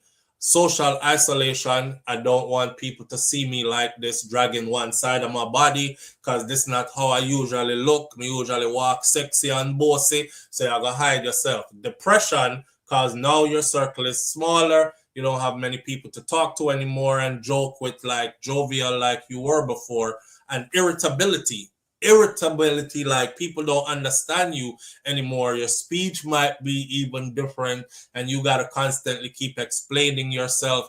Even your cognitive space might not be the same, right? In your mind, you think I have explained that perfectly when you haven't. So you can't understand why nobody don't understand what you say, kind of thing. Or there might even be inappropriateness that comes with a stroke. Inappropriateness as in you say things that people wouldn't normally say. You would think those things, but the stroke knock out your filter. Every well-thinking human being has a filter in our mind. It's that filter that allows you to say, in your mind, you say, "You dirty nasty self, man, move your blood clot and go." But then that filter says, "SouFlo, you can't say that, not in this space and not to that person. You're in a professional environment." So you have to instead go, "Okay, I understand. Not a problem. I'll see you later. Thank you." So you start being super inappropriate, right? I had to see a psychiatrist, she said, because I was very angry. As far as I knew, I didn't have anything to give me a stroke. And I did all I thought that I was supposed to do. And I saw other people doing nothing, and they're fine. I just wanted to die. You don't drink, you don't smoke, you exercise, you eat healthy, you still get a stroke. You see a man get up and drink and smoke every day, don't exercise, 1 pound of pork fat and all these things, and he's still fine. You're angry. Using her presentation to underscore how quickly life can change in an instant, Dr. Harris stressed that no one is ever far from experiencing disability. This is what I want to remember. No one is ever far from experiencing disability. The conference's theme, accessibility, spoke directly to her lived reality. She believes that creating an accessible Caribbean must extend beyond physical infrastructure to include equitable access to education and healthcare and employment. And she said that while progress has been made, many persons with disability continue to face persistent barriers that limit full participation in society. Y'all remember when the brother called in on the phone? Yeah, SouFLo.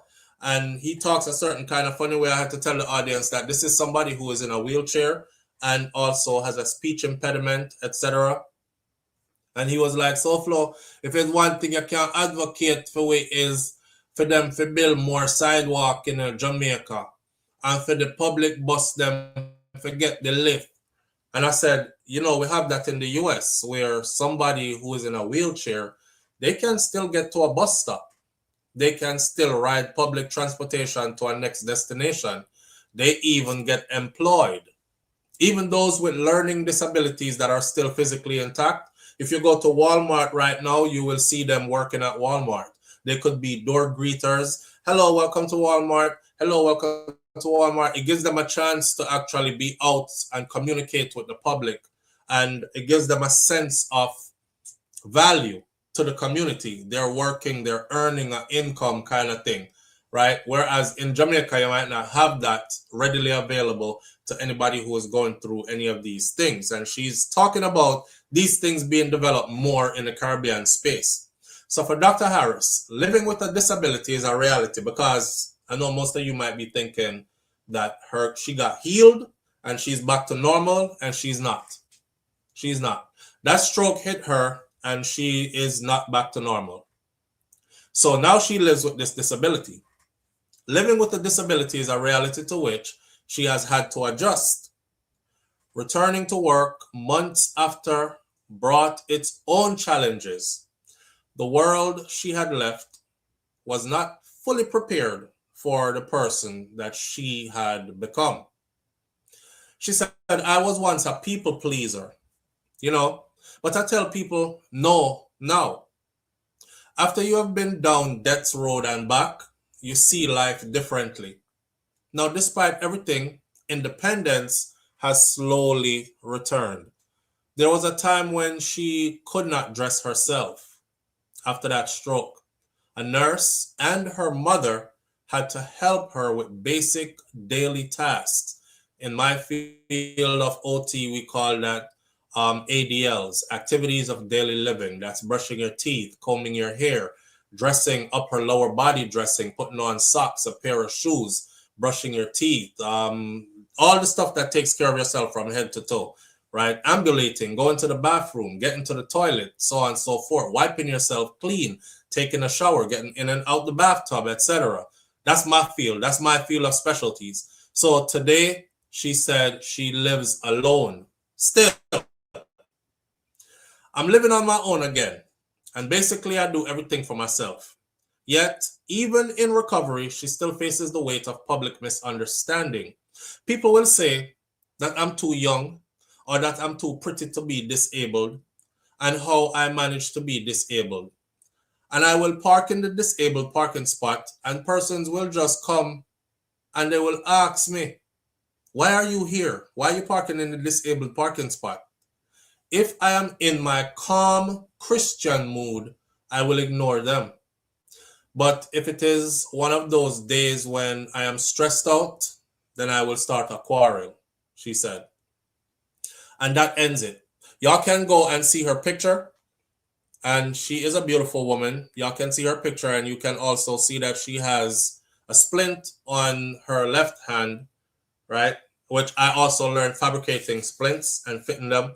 So she has a splint on her left arm, and she also has a sling, which tells me that that sling is the sling that we use usually when there is some subluxation at the glenohumeral. So there's a subluxation within the shoulder joint. When the arm no longer the body no longer remembers that arm, and the weight of the arm starts to pull the arm down and out of the socket.